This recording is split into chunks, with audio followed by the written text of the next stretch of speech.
प्रेक्षकांसाठी खुश खबर। साम टीव्हीच्या सुप्रसिद्ध सुगरण कार्यक्रमातील खमंग, रुचकर आणि चमचमीत रेसिपी आता YouTube वर लवकरच।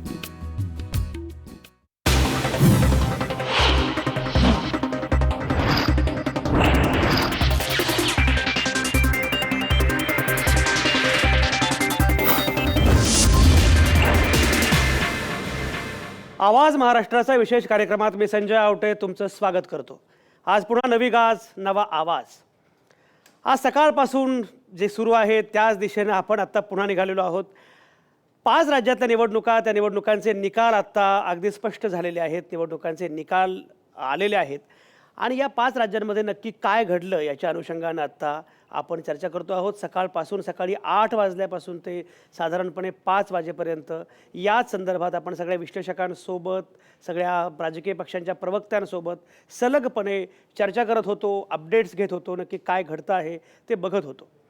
5 राज्यांच्या निवडणुका आणि त्यामध्ये उत्तर प्रदेश हे अतिशय महत्त्वाचं राज्य, 403 जागा असणारे विधानसभेच्या, त्यामुळे देशातल्या सर्वाधिक जागा असणारं, देशातलं सगळ्यात मोठं असं राज्य। जगामध्ये मी सकाळी उल्लेख केला होता की लोकसंख्येचा जर विचार करायचा तर जगातलं 5व्या क्रमांकाचा देश आहे उत्तर प्रदेश। जगातले फक्त 4च देश आहेत ज्यांची लोकसंख्या उत्तर प्रदेशपेक्षा जास्त आहे। त्यामुळे उत्तर प्रदेश सगळ्याच अर्थांनी महत्त्वाचं असं राज्य आहे। उत्तर प्रदेशमध्ये जे घडेल त्याचा परिणाम राष्ट्रीय राजकारणावर होईल, 2019वर होईल आणि त्यामुळे ही निवडणूक सगळ्याच अर्थांनी फारच महत्त्वाची होती। अशा या निवडणुकीमध्ये उत्तर प्रदेशात भारतीय जनता पक्षानं नुसती बाजी मारलेलं नाही आहे, ऐतिहासिक विजय मिळवलेला आहे। म्हणजे आत्तापर्यंत उत्तर प्रदेशमध्ये एवढ्या प्रमाणामध्ये एवढा मोठा विजय कुठल्याच पक्षानं कधीही नव्हता मिळवला। त्यामुळे स्वातंत्र्यानंतर उत्तर प्रदेशमधला हा अत्यंत मोठा अशा प्रकारचा निकाल आहे, मोठं यश आहे आणि ते यश भाजपने मिळवलेलं आहे, ते यश नरेंद्र मोदींनी मिळवलेलं आहे। उत्तर प्रदेश जिंकत असतानाच उत्तराखंडसुद्धा मोदींनी आणि भाजपनं जिंकलेलं आहे। पंजाब जे आहे ते मात्र काँग्रेसनं जिंकलेलं आहे। म्हणजे पंजाबमध्ये प्रामुख्यानं आम आदमी पक्ष आणि काँग्रेस असा मुकाबला होता। काँग्रेसनं पंजाब जिंकलेलं आहे आणि तिथं काँग्रेसला सुद्धा स्पष्ट बहुमत आहे आणि संदिग्ध असं बहुमत आहे। छोटी राज्य जी आहेत मणिपूर आणि गोवा दोन्ही ठिकाणी काँग्रेसनं मुसंडी मारलेली आहे। काँग्रेस हा सिंगल लार्जेस्ट पार्टी म्हणून काँग्रेस पक्ष उदयाला आलेला आहे, पण तरीसुद्धा तिथं भाजप आणि काँग्रेस यांच्या जागांमधलं अंतर एवढं कमी आहे आणि मुळात जागाच एवढ्या कमी आहेत। म्हणजे मणिपूरमध्ये 60, गोव्यामध्ये 40, त्याच्यामुळे अगदी 1-2-4 जागांवरून आणि मुख्य म्हणजे अपक्ष कोणाकडे येतात, छोटे पक्ष कोणाकडे येतात त्यावर बऱ्याच गोष्टी अवलंबून आहेत। केंद्रातल्या सत्तेचा फायदा जर घेतला भाजपनं तर भाजपला सुद्धा या दोन्ही राज्यांमध्ये संधी असू शकते, पण संख्येचा विचार केला तर काँग्रेस तिथे क्रमांक 1चा पक्ष आहे। एकूण ह्या सगळ्या गोष्टी फार महत्त्वाच्या आहेत, पण सगळ्यात महत्त्वाचं म्हणजे उत्तर प्रदेशमध्ये भाजपला जो विजय मिळाला त्या भाजपच्या विजयाची कारणं काय आहेत। पहिलं कारण असं दिसतंय की मोदींच्या प्रचार रॅली हे पहिलं कारण आहे। दुसरं कारण जे आहे ते तेवढंच महत्त्वाचं आहे आणि त्या कारणाचा विचार आपण केला पाहिजे। दुसऱ्या कारणाचा ते जे कारण आहे त्याच्यामध्ये असं दिसतं आहे की एकीकडे प्रचार रॅली नोटाबंदीचा फायदा झालेला आहे। म्हणजे नोटाबंदीमुळे काय होईल असं चाललं होतं, पण नोटाबंदीचा फायदा झाला हा दुसरा मुद्दा आहे। तिसरं कारण जे आहे त्याचा विचार करताना जातीय गणित जे आहे, म्हणजे ब्राह्मण, बनिया आणि ठाकूर हे खरं म्हणजे भाजपचे पारंपरिक मतदार आहेत, पण त्यावर सरकार बनवता येत नाही। त्यामुळे भाजपनं ओबीसी मधले यादव वगळता बाकीच्या जातींकडे लक्ष दिलं आणि त्याच्यामुळेच मौर्य समाजाच्या केशवप्रसाद मौर्य यांना केलं प्रदेशाध्यक्ष आणि जे ब्राह्मण आहे ते दिनेश शर्मा यांना जरा सक्रिय केलं। त्यामुळे हे पण केलं आणि चौथं म्हणजे ओबीसी कार्डची कमाल याच्यामध्ये दिसते आहे आपल्याला। ओबीसी समाज उत्तर प्रदेशमध्ये मोठ्या संख्येनं आहे। ओबीसींना आकर्षित करण्यासाठी उमा भारती, केशवप्रसाद मौर्य या नेत्यांचा उपयोग झाला। ओबीसी समाजाला भाजप त्यामुळे जरा जवळचा वाटला, हा पण एक फार महत्त्वाचा मुद्दा आहे। आणि त्याचवेळी एकूण हिंदू मतांचं ध्रुवीकरण हा पण त्यातला महत्त्वाचा मुद्दा आहे। 5वा जो मुद्दा आहे, 5वं जे कारण मला दिसतंय ते म्हणजे तरुणाईवर मोदींचं असणारं गारूड, हा 5वा मुद्दा फार महत्त्वाचा आहे। 6वा मुद्दा जो आहे याच्या पुढचं कारण जे आहे ते जर बघितलं आपण तर जिंकणारे उमेदवार जे आहेत त्यांनाच तिकीट, म्हणजे भाजपनं खूप अगदी ग्राउंड लेवलवर जाऊन सर्वेक्षण केलं होतं। कोण जिंकू शकतं, काय समीकरणं आहेत प्रत्येक ठिकाणची, प्रत्येक मतदारसंघाचा, प्रत्येक गावाचा तळागाळातला अगदी अभ्यास होता। हा फार महत्त्वाचा मुद्दा आहे। 7वा जो आहे तो म्हणजे प्रत्येक टप्प्याकडे एक व्यूहरचना बदलली। म्हणजे बघा, पहिले 3 टप्पे जे आहेत त्या पहिल्या 3 टप्प्यामध्ये भाषा होती विकासाची, कारण या टप्प्यामध्ये मुस्लिम, जाट आणि दलित मतदार मोठ्या प्रमाणावर आहेत। पण चौथ्या टप्प्यामध्ये मात्र ध्रुवीकरणाचं राजकारण सुरू केलं, कारण इथे मात्र प्रामुख्यानं हिंदू मतदार मोठ्या प्रमाणावर आहे आणि तोही ओबीसी, यादवेतर दलितेतर हा मतदार मोठ्या प्रमाणात. त्यामुळे या टप्प्यांमध्ये योगी आदित्यनाथ यांनी वादग्रस्त वक्तव्य केली मुद्दाम. मोदींनी सुद्धा कब्रस्तान, स्मशानभूमी ही जी वक्तव्य केली ती त्याच टप्प्यांमध्ये केली. त्यामुळे टप्प्यागणिक व्यूहरचना बदलण्याचा प्रयत्न जो आहे तो केला. आठवा जो मुद्दा आहे तो बिहारचा अनुभव लक्षात घेता महिलांना केंद्रस्थानी आणला, शेतकऱ्यांना केंद्रस्थानी आणलं. म्हणजे आपल्या जाहीरनाम्यामध्ये शेतकऱ्यांची कर्जमाफी जी महाराष्ट्रामध्ये बरीच चर्चा आहे पण कोणी करत नाही, पण शेतकऱ्यांची कर्जमाफी उत्तर प्रदेशमध्ये मात्र मुख्य घोषणा झाली आणि तिथे मोठ्या प्रमाणावर शेतकरी कर्जबाजारी आहे. त्यामुळे हा जो मुद्दा आहे आणि महिलांना सुद्धा महत्त्वाचं स्थान दिलं. पुढचं जे कारण आहे त्याचं कारण आपण बघितलं तर त्याच्यामध्ये असं दिसतं आहे की अमित शहांची व्यूहरचना ही दिल्ली आणि बिहारच्या पराभवानंतर बऱ्यापैकी बदललेली दिसते आहे. म्हणजे दिल्लीमध्ये पराभव झाला, बिहारमध्ये पराभव झाला, या पराभवातून शिकून अमित शहांनी बऱ्यापैकी वेगळी व्यूहरचना केली. त्यामुळे त्यांची व्यूहरचना आणि नरेंद्र मोदींचा चेहरा या दोन गोष्टी दिसत आहेत. आणि शेवटचा मुद्दा जो आहे तो म्हणजे भाजपच्या सोशल मीडियाचा जो काही प्रभाव आहे आणि सोशल मीडियानं जे काही काम केलं तो पण मुद्दा अत्यंत महत्त्वाचा आहे. त्यामुळे सोशल मीडिया हा आहे. आणि त्याचबरोबर आणखी एक मुद्दा, आणखी एक कारण या निमित्तानं सांगितलं पाहिजे, ते म्हणजे संघटन जे काही आहे. म्हणजे राज्यातलं खरं म्हणजे संघटन तसं दुबळं आहे उत्तर प्रदेशचं, पण तरीसुद्धा यावेळी मात्र ते संघटन वाढवण्याचा आणि संघाचं संघटन वापरण्याचा असा प्रयत्न केला.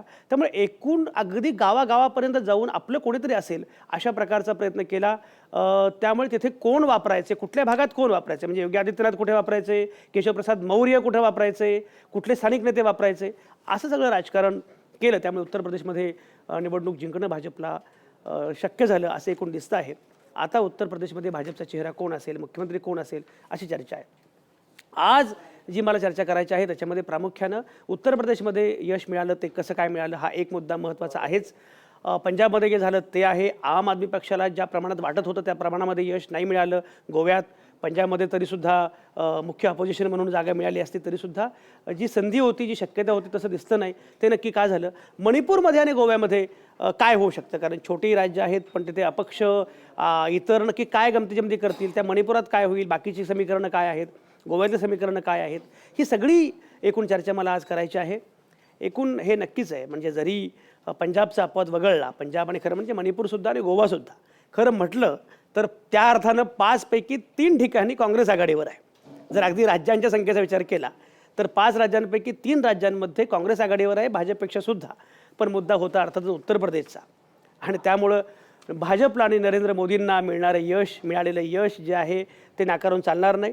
ते फार महत्त्वाचं असं यश आहे, महत्त्वाची निवडणूक आहे. या निवडणुकीनं राष्ट्रीय राजकारणाची एका अर्थानं पायाभरणी केलेली आहे. आणि म्हणून आजचा माझ्या चर्चेचा विषय जो आहे त्या विषयाचं सूत्र मी मुद्दाम वेगळं ठेवलेलं आहे, कारण होळीच्या पूर्वसंध्येला ही चर्चा आपण करतो आहोत आणि होळीच्या पूर्वसंध्येला राजकारणाचे जे रंग उडालेले आहेत आणि ज्यामुळे एकूण ही सगळी निवडणूक रंगतदार झालेली आहे. निकाल आल्यानंतर तर त्यामध्ये आणखी रंग भरतायत. म्हणजे मणिपूर, गोव्यामध्ये भाजप मागे आहे हे माहीत असून सुद्धा अमित शहांनी घोषित केलेलं आहे की तिथं सुद्धा सरकार आम्हीच बनवणार.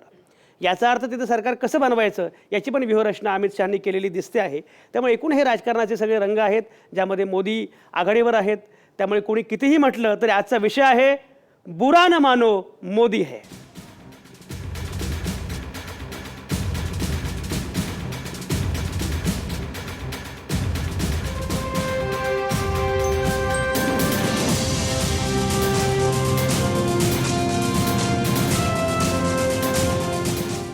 बुरा न मानो मोदी है. आणि ही सगळी चर्चा करण्यासाठी माझ्यासोबत नेहमीप्रमाणे आहेत नामवंत पाहुणे. भाजपचे प्रवक्ते विश्वास पाठक माझ्यासोबत असणार आहेत परळमधून.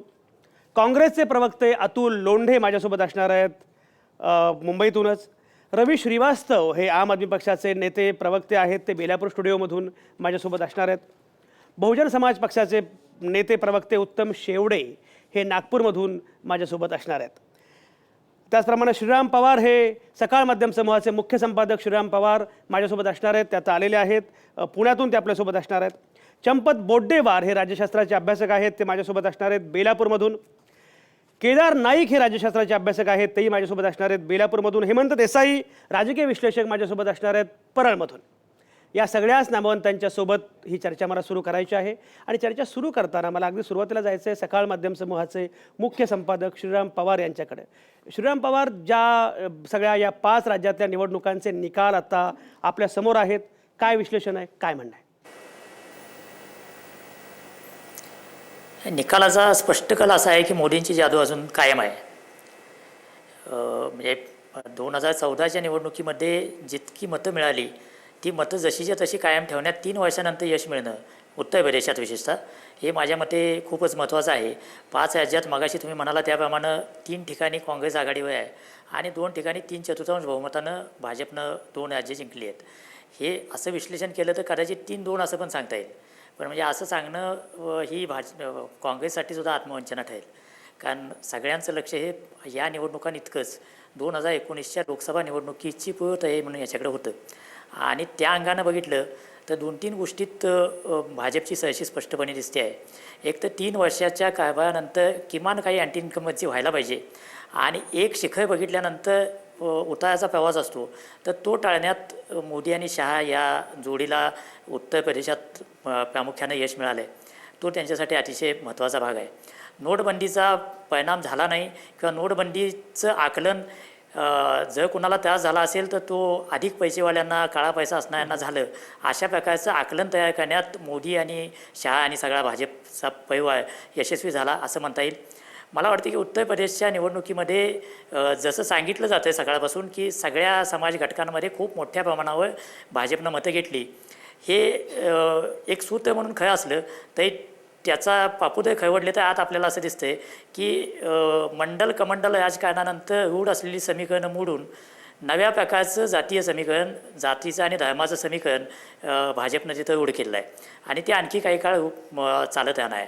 म्हणजे विशेषतः नॉन जाटव दलित नॉन यादव OBC आणि उच्च जाती यांचे मिळून एक कॉम्बिनेशन आणि मुस्लिमांची मतच नकोत अशा प्रकारची एक छुपेपणाने घेतली भूमिका या सगळ्याचं एक विजयाचं रूपांतर करणारं कॉम्बिनेशन भाजपला करण्यात यश आलं असं मला वाटतं की उत्तर प्रदेशापुरतं आपल्याला म्हणता येईल.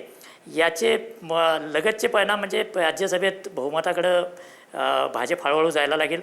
राष्ट्रपतीपदाच्या निवडणुकीत स्पष्टपणे भाजपला याचा लाभ होईल आणि अधिक आक्रमकपणे ज्या गोष्टींचं मोदी प्रतिनिधित्व करत आहेत मग ते शिक्षण असेल किंवा परराष्ट्र धोरण असेल तो अजेंडा अधिक आक्रमकपणे भाजप राबवायला लागेल आणि मोदींना पक्षांतर्गत आणि बाहेर देशव्यापी चॅलेंज करणारं कोणी आता आज घडीला नाही आहे अशी एक परिस्थिती या निवडणुकांनी तयार केली आहे.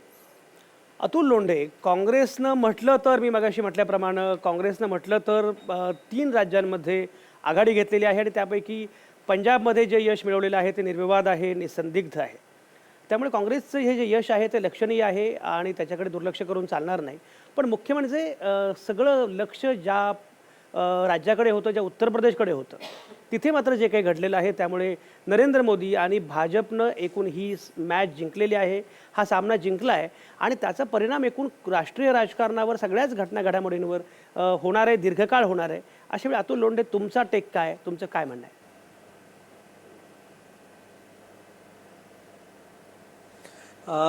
असं आहे संजयजी की UP हे महत्त्वाचं आहे.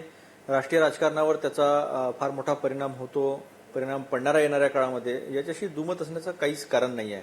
पण 2014 नंतर सातत्यानं ज्या पद्धतीची वाटचाल भाजप हा पक्ष करतो आहे त्या अनुषंगानं मागच्या या वर्षभरातल्या काही निवडणुकांचा जर आपण महाराष्ट्रातल्या निवडणुका असतील किंवा आता पंजाब, मणिपूर, गोवा इथलं जर पाहिलं तर एक सायलेंट रिव्हायवल म्हणजे आता छोटी राज्य आहेत आणि UP त्याच्यामध्ये फार मोठं असल्यामुळे एकदमच काँग्रेसचं अपयश आहे असं म्हणता येत नाही. एक सायलेंट रिव्हायवल जे आहे काँग्रेस पक्षाचं ते सुद्धा आपल्याला इथं बघता येईल. आता नगरपालिका आणि नगरपंचायतीमधल्या निवडणुकीमध्ये सत्तेमध्ये भाजप केंद्र आणि राज्यामध्ये असताना दुसऱ्या नंबरवर येणं, कारण आम्ही जेव्हा सत्तेमध्ये होतो त्यावेळेस भाजपाची अवस्था अगदी 400 जागा फक्त किंवा शिवसेनेची पण फार कमी होती, पण आम्ही ती टिकवून ठेवली. आताच्या ज्या महानगरपालिका आणि जिल्हा परिषदेच्या निवडणुका झाल्या त्याच्यामध्ये जवळजवळ 19 जिल्हा परिषदांमध्ये काँग्रेस राष्ट्रवादीची सत्ता जी आहे ती येते आहे. त्यामुळे फक्त मुंबईच्या अनुषंगानं जसं आपण महाराष्ट्राच्या सगळ्या राजकारणाचं विश्लेषण केलं तसंच काहीसं विश्लेषण UPच्या संदर्भामध्ये होत आहे आणि ते स्वाभाविक पण आहे. तुम्ही मगाशी जे काही मुद्दे मांडले, आता जिंकण्याला अनेक कारणं असतात आणि पराभवाला काय आहे, जो म्हणेल ते कारण पराभवाचं असतं. पण खऱ्या अर्थानं जर आपण विचार केला तर राहुलजी आणि अखिलेश हे दोन्हीही नेते विकासाचेच मुद्दे सातत्यानं मांडत राहिले. स्ट्रॅटेजी ही विकासाचीच ठरली. मागच्या 1 वर्षामध्ये रस्त्यावर फायटर जेट उतरवण्यापासून तर मेट्रो रेल असेल, रोडची निर्मिती असेल, लॅपटॉप देणे असेल, हा जो फॉरवर्ड लुकिंग विचार होता तो विचार केला. पण मोदींनी टप्प्याटप्प्याने आपली नीती जी आहे निवडणुकांची ती बदलवली, ही स्पष्ट आहे. मग त्याच्यामध्ये स्मशान आणि कब्रस्थान असेल किंवा दिवाळी आणि ईदच्या लाईटच्या संदर्भामध्ये त्यांनी जे मुद्दे केले हे पोलरायझेशन केलं. आणि हे पोलरायझेशन करत असताना छोटे छोटे पोलरायझेशन, आता राजभर जे असेल, राजभर जातीचे जे सुलेख सिंग असं काहीतरी त्यांचं नाव आहे, त्यांची जी आहे बहुजन समाजवादी पार्टी SBSP, त्याला सोबत घेतलं. कुर्मींचं कॅल्क्युलेशन केलं, उपेंद्रसिंग कुशवा त्यांना सोबत घेतलं. निषाद आहे, लोध आहे, अशा या सगळ्यांचं जे आहे त्यांनी कॉम्बिनेशन केलं. पण विकासाचा मुद्दा घेऊन आम्ही पुढे जातोय असं म्हणण्यासारखी परिस्थिती युपीमध्ये बीजेपीची नाही आहे असं माझं स्पष्ट मत आहे. सगळ्यात महत्वाची गोष्ट जर काही असेल देशाच्या संदर्भामध्ये जी गंभीर बाब असेल किंवा एका मोठ्या समुदायाला जर आपण आयसोलेट करून जर आपण निवडणुकीमध्ये यश मिळवू शकत असेल तर ते खऱ्या अर्थानं लोकशाहीचं यश आहे का, ते खऱ्या अर्थानं देशाला पुढे घेऊन जाणारी भूमिका ठरेल का, याच्यावर मात्र साशंकता जी आहे ती निर्माण होते, त्याच्यावर प्रश्नार्थक चिन्ह निर्माण होतं. आज 2 स्टेट अतिशय महत्वाचे वेगळ्या अनुषंगानं पण आहे. पंजाबचा जर विचार घेतला तर आपण पंजाब पूर्णतः सेटल झालं, कारण की 1947 नंतर खऱ्या अर्थानं मागणी करणारे कोण होते तर पंजाबची मागणी झाली, खलिस्तानची मागणी झाली होती, खालती तमिळिलमची मागणी झाली होती आणि तिकडे ग्रेटर नागालँड जी आहे ती मागणी आहे. त्यामुळे ज्या समुदायाला टार्गेट करण्यात येतं त्या समुदायानं कधी वेगळी मागणी केलेली नव्हती. आज पंजाब सेटल झाला. आणि महत्वाची गोष्ट, मणिपूरमध्ये काँग्रेसचं सरकार येतं आहे, जवळजवळ ते पक्क झालेलं आहे. गोव्यामध्ये पण 3 जे लोक आहेत ती काँग्रेसचीच आहेत. सरदेसाई, विजय सरदेसाई वगैरे जे आहेत ते पाठिंबा काँग्रेसला देणार आहेत, तेही त्यांनी जवळजवळ जाहीर केलेलंच आहे. पण मणिपूरचं जे यश आहे ते वेगळ्या अनुषंगानं असं बघितलं पाहिजे ना आपण की 86% तिथं मतदान होतं. इरोम शर्मिला ज्या 21 वर्षांपासून अफसाच्या विरोधामध्ये आंदोलन करत असताना त्याही निवडणुकीच्या प्रक्रियेमध्ये सामील होतात. आणि मेनलँड मुख्य भाग जो आहे भारताचा तो आणि कुठेतरी नॉर्थ ईस्ट जे आहे त्यांना एकत्र करण्यामध्ये, त्यांना या देशामध्ये सम्मिलित करण्यासाठीचे जे आपले 70 वर्षाचे जे प्रयत्न आहे ते प्रयत्न लादून न आणता निवडणुकीच्या माध्यमामधून जर आणता आले तर ते अधिक चांगलं आहे. त्यामुळे मणिपूरची जी निवडणूक आहे ती पक्षाच्या बाबतीमध्ये बघण्यापेक्षा जर आपण इतर या अनुषंगानं बघितली, बॉर्डर स्टेट म्हणून एक ॲसिम्युलेशन त्या सगळ्या लोकांचं भारतीयत्व म्हणून करून घेणं या अनुषंगानं सुद्धा मोठं आहे. फक्त नंबरच्या अनुषंगानं आपण बघितलं नाही पाहिजे. त्या अनुषंगानं आपण जिंकलो पंजाब आणि मणिपूरच्या संदर्भामध्ये असा जर विचार केला तर युपीच्या संदर्भामध्ये मात्र ही एक गोष्ट जी आहे कम्युनल पोलरायझेशन जे म्हणतो आपण ती मात्र नक्कीच चांगली नाही. संपूर्णतः विकासाचे मुद्दे कुठेही मांडले नाही. स्टार्टअपचा मुद्दा 10,000 कोटीचं बजेट जे दिलं होतं त्यातला खर्च 500 कोटीच्या वरती झालेला नाही आहे. स्टँडअपच्या संदर्भामध्ये सुद्धा तीच परिस्थिती आहे. ही आदिवासी लोकांसाठी आणि दलित लोकांसाठी असलेली योजना अजूनपर्यंत आपल्या पायावर काय बाळसं पण धरू शकली नाही. लोकांना तिथे लोनच मिळत नाही. मुद्रा बँकेचं लोनच्या डिस्बर्समेंट मधलं जर आपण बघितलं तर आपल्याला तसं काही दिसणार नाही. अनेक असे जे मुद्दे आता विणकर जे आहेत वाराणसीमध्ये 3 लाख विणकर हे सगळे बेरोजगार झाले नोटाबंदीनंतर. हो, अतुल ही भूमिका पोहोचते, तुमचे मुद्दे पोहोचले. आपल्याला आज 9:30 पर्यंत चर्चा करायची आहे, त्यामुळे तसा वेळ आहे आणि आपण विस्ताराने एक एक मुद्दा घेऊ शकतो. हेमंत देसाई, मला सांगा की मुळामध्ये आता ज्या प्रकारची चर्चा सुरू आहे हीच कारणं आहेत आणि उत्तर प्रदेशमध्ये खरंच ध्रुवीकरण झालं, विकासाचा मुद्दा नव्हताच भाजपचा, असं जे आता अतुल लोंढे म्हणतायत. तुमचं स्वतःचं विश्लेषण काय?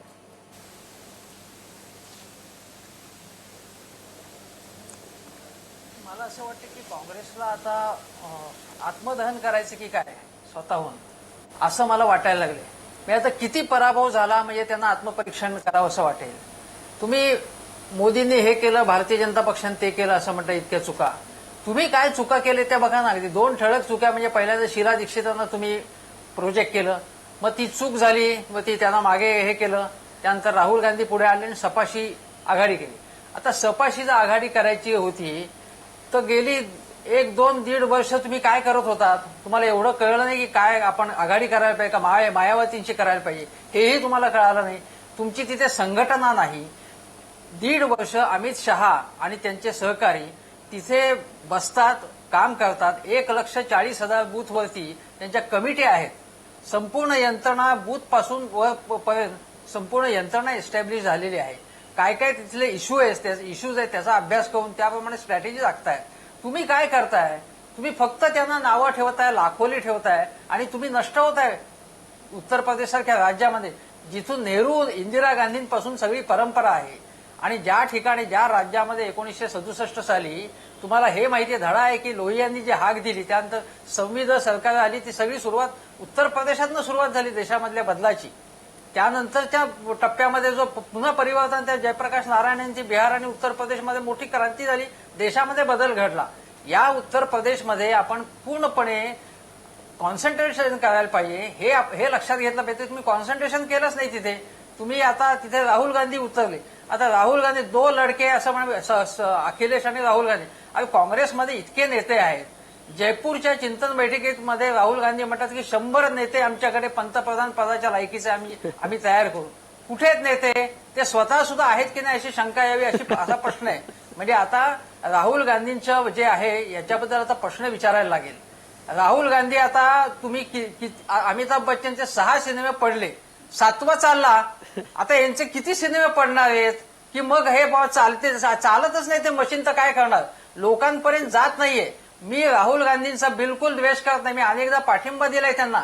पण ते जर एखादं मशीन लोकांपर्यंत पोहोचत नाही, लोकांशी कम्युनिकेशन मध्ये कुठेतरी गॅप होतीये, तर ती जी मागची गाडी आहे ते ढकलून किती जाणार तुम्ही? हे लक्षात घेतलं पाहिजे. आणि केवळ तुम्ही नकारात्मक अशा प्रकारचं राजकारण करू नका. तुम्ही तुमच्या या राजकारणातनं मोदींना मोठं केलेलं आहे, भाजपला मोठं केलेलं आहे तुम्ही. तेव्हा तुम्हाला जर असेल तर तळापासून काम करायला लागेल, संघटना बांधायला लागेल. आणि हे जे फक्त विकास मोदींनी कुठे केला, मग तुम्ही काय विकास केला ते तुम्ही सांगू शकला नाही. मनमोहन सिंग स्वतः म्हणाले, सोनिया गांधी म्हणाल्या की आम्ही कामं चिकार केली पण आम्ही पोहोचू शकलो नाही. तुमची इमेज जी आहे लोकांपर्यंत पोहोचवण्यामध्ये, लोकांपर्यंत तुम्ही भ्रष्ट आहात अशी इमेज पोहोचवण्यात मोदी यशस्वी झाले. ती संपूर्ण इमेज नाही. काँग्रेसने अनेक चांगली कामं केली, ती तुम्ही पोहोचवली नाहीत आणि संघटना बांधली नाहीत. लोकांनी का निवडून द्यावं तुम्हाला? तेव्हा तुम्ही हे लक्षात घेतलं पाहिजे. काहीतरी आपलं चुकलंय, काहीतरी आपलं प्रतिबिंब आरशामध्ये बघा. तुम्ही किती नावं ठेवता? हेमंतजी तुमचा मुद्दा पोहोचला. अतुल लोंढे तुम्ही काय गमावलंय बघा. तुम्ही उत्तर प्रदेश गमावलं, तुम्ही उत्तराखंड गमावलं, पण सगळ्यात महत्वाचं म्हणजे तुम्ही हेमंतजींसारखा एक चांगला सहानुभूतीदार सुद्धा गमावलाय. म्हणजे आतापर्यंत राहुल गांधींबद्दल आणि काँग्रेसबद्दल त्यांची जी भाषा आहे ती भाषा बरी असायची, पण आता ते म्हणजे पाठकांना सुद्धा कळलं नसेल की नक्की भाजपचा प्रवक्ता दुसरा कोणी आलाय की काय. म्हणजे मी आहे. विश्वास पाठक बहुतेक हात वर करत होते की अरे मी आहे ना. म्हणजे हेमंतजी असं करू नका, म्हणजे मला पण बोलू द्या.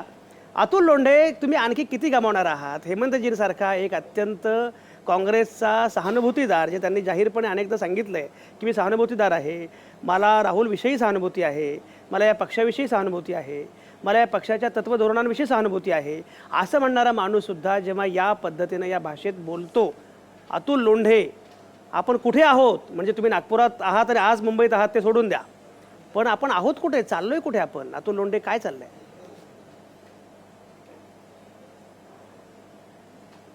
नाही, संजयजी, एक गोष्ट असं आहे की हेमंत देसाई जे आहेत त्यांची ज्येष्ठता, त्यांचा अनुभव आणि त्यांना ते असे जे खडे बोल आहे ते सुनवण्याचा त्यांना नक्कीच अधिकार आहे. आम्ही मॅन्डेट ऍक्सेप्ट केलेला आहे. पण विरोधी पक्ष म्हणून मुद्दे उचलण्याचा, विरोधी पक्ष म्हणून जी परिस्थिती निर्माण झाली ती लोकांसमोर मांडण्याचा जो आमचा अधिकार आहे विरोधी पक्ष म्हणून, तो कोणी काढू शकत नाही. मी आपल्याला एक सांगतो, या देशामध्ये जिथे जे पोस्ट ऑफिस आहे त्या पद्धतीनं काँग्रेसची संघटना जी आहे त्या ठिकाणी आहे.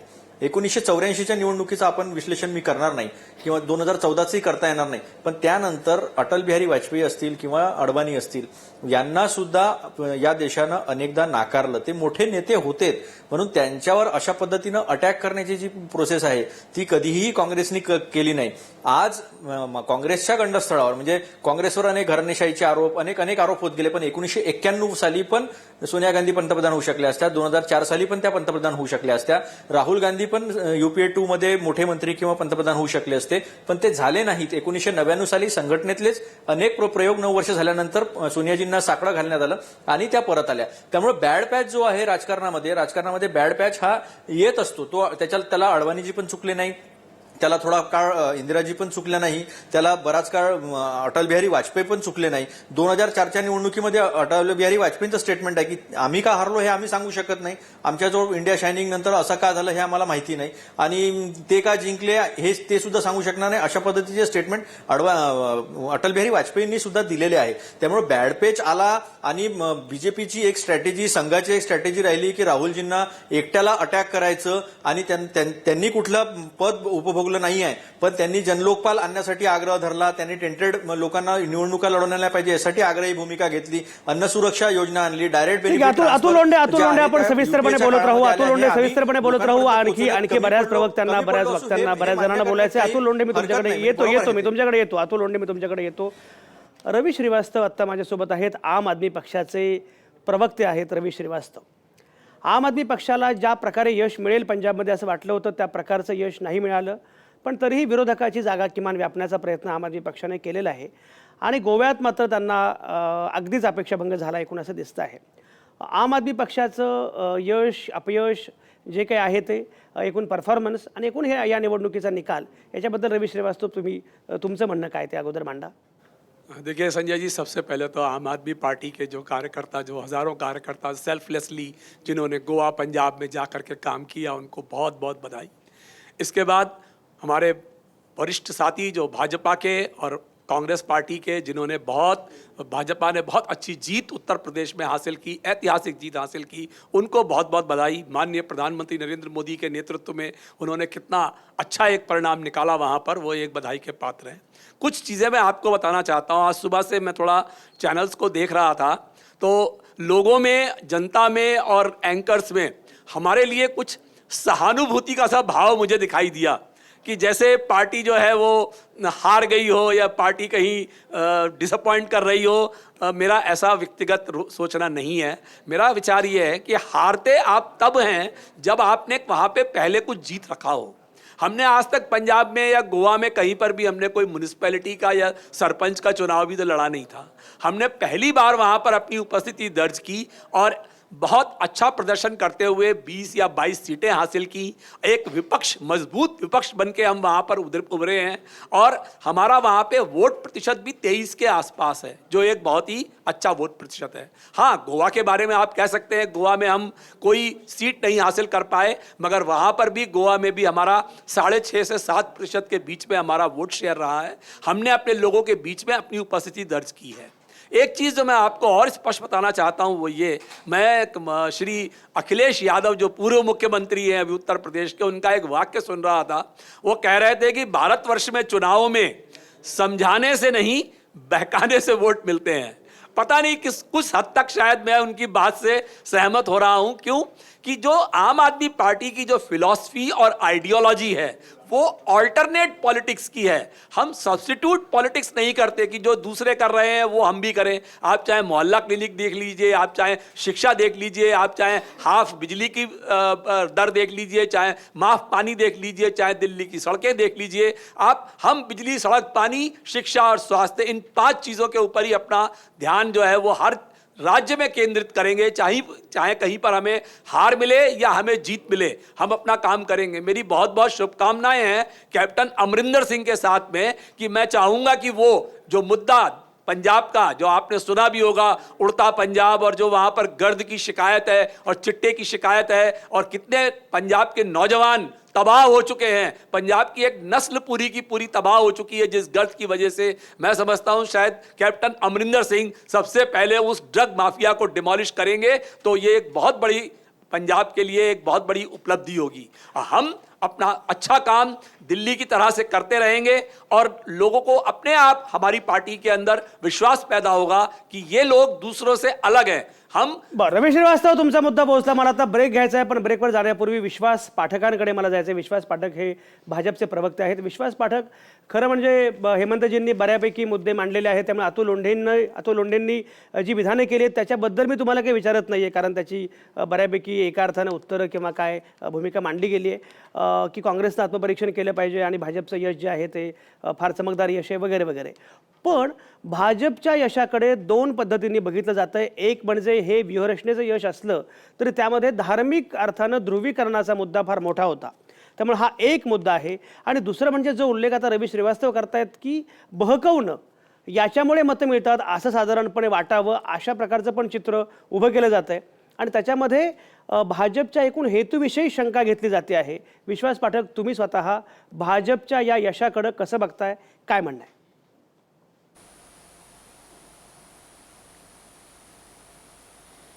सर्वप्रथम भाजपाला उत्तर प्रदेशमध्ये आम्हाला बहुमत मिळेल हा विश्वास होताच. मात्र इतक्या मोठ्या प्रमाणामध्ये लोक आम्हाला भरभरून यश देतील हे माझ्यासारख्या कार्यकर्त्याला देखील एक आश्चर्यचकित करणारीच गोष्ट आहे. आणि हे होत असताना आता जी चर्चा सुरू झाली आहे की भारतीय जनता पक्षाला हे यश का मिळालं आणि कसं मिळालं, तर मी आपणास हे सांगू इच्छितो की आतापर्यंतचा आमचा इतिहास असा होता की आमचं साधं डिपॉझिट देखील वाचलं तरी आम्ही आनंद मानणार आहे. त्यामुळे संघटनेच्या माध्यमातून आम्ही एक एक पद पादाक्रांत करत गेलो. आम्ही जेव्हा इलेक्शन हारायचो होतं आम्हाला हे सांगण्यात येत होतं की आमच्यावर हेच आरोप व्हायचे की तुम्ही पोलरायझेशन करता, तुम्ही जातीचं राजकारण करता. आता जिंकल्यावरून देखील आमच्यावर तेच आरोप केले जातात आहे.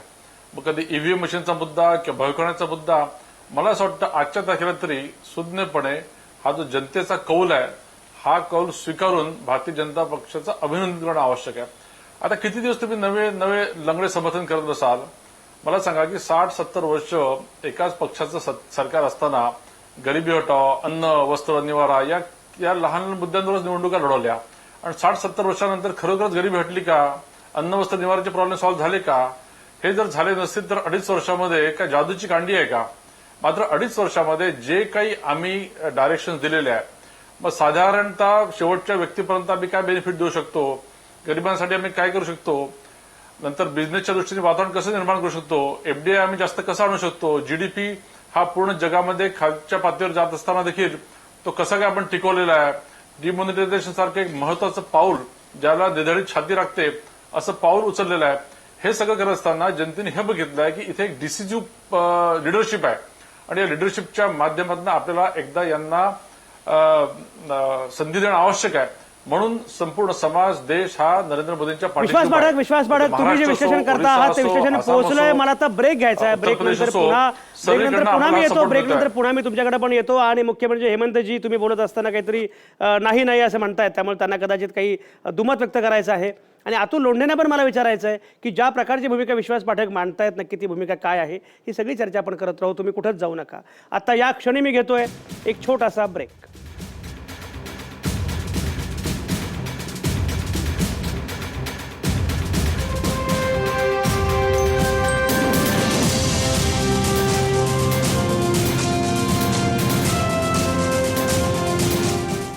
प्रेक्षकांसाठी खुश खबर.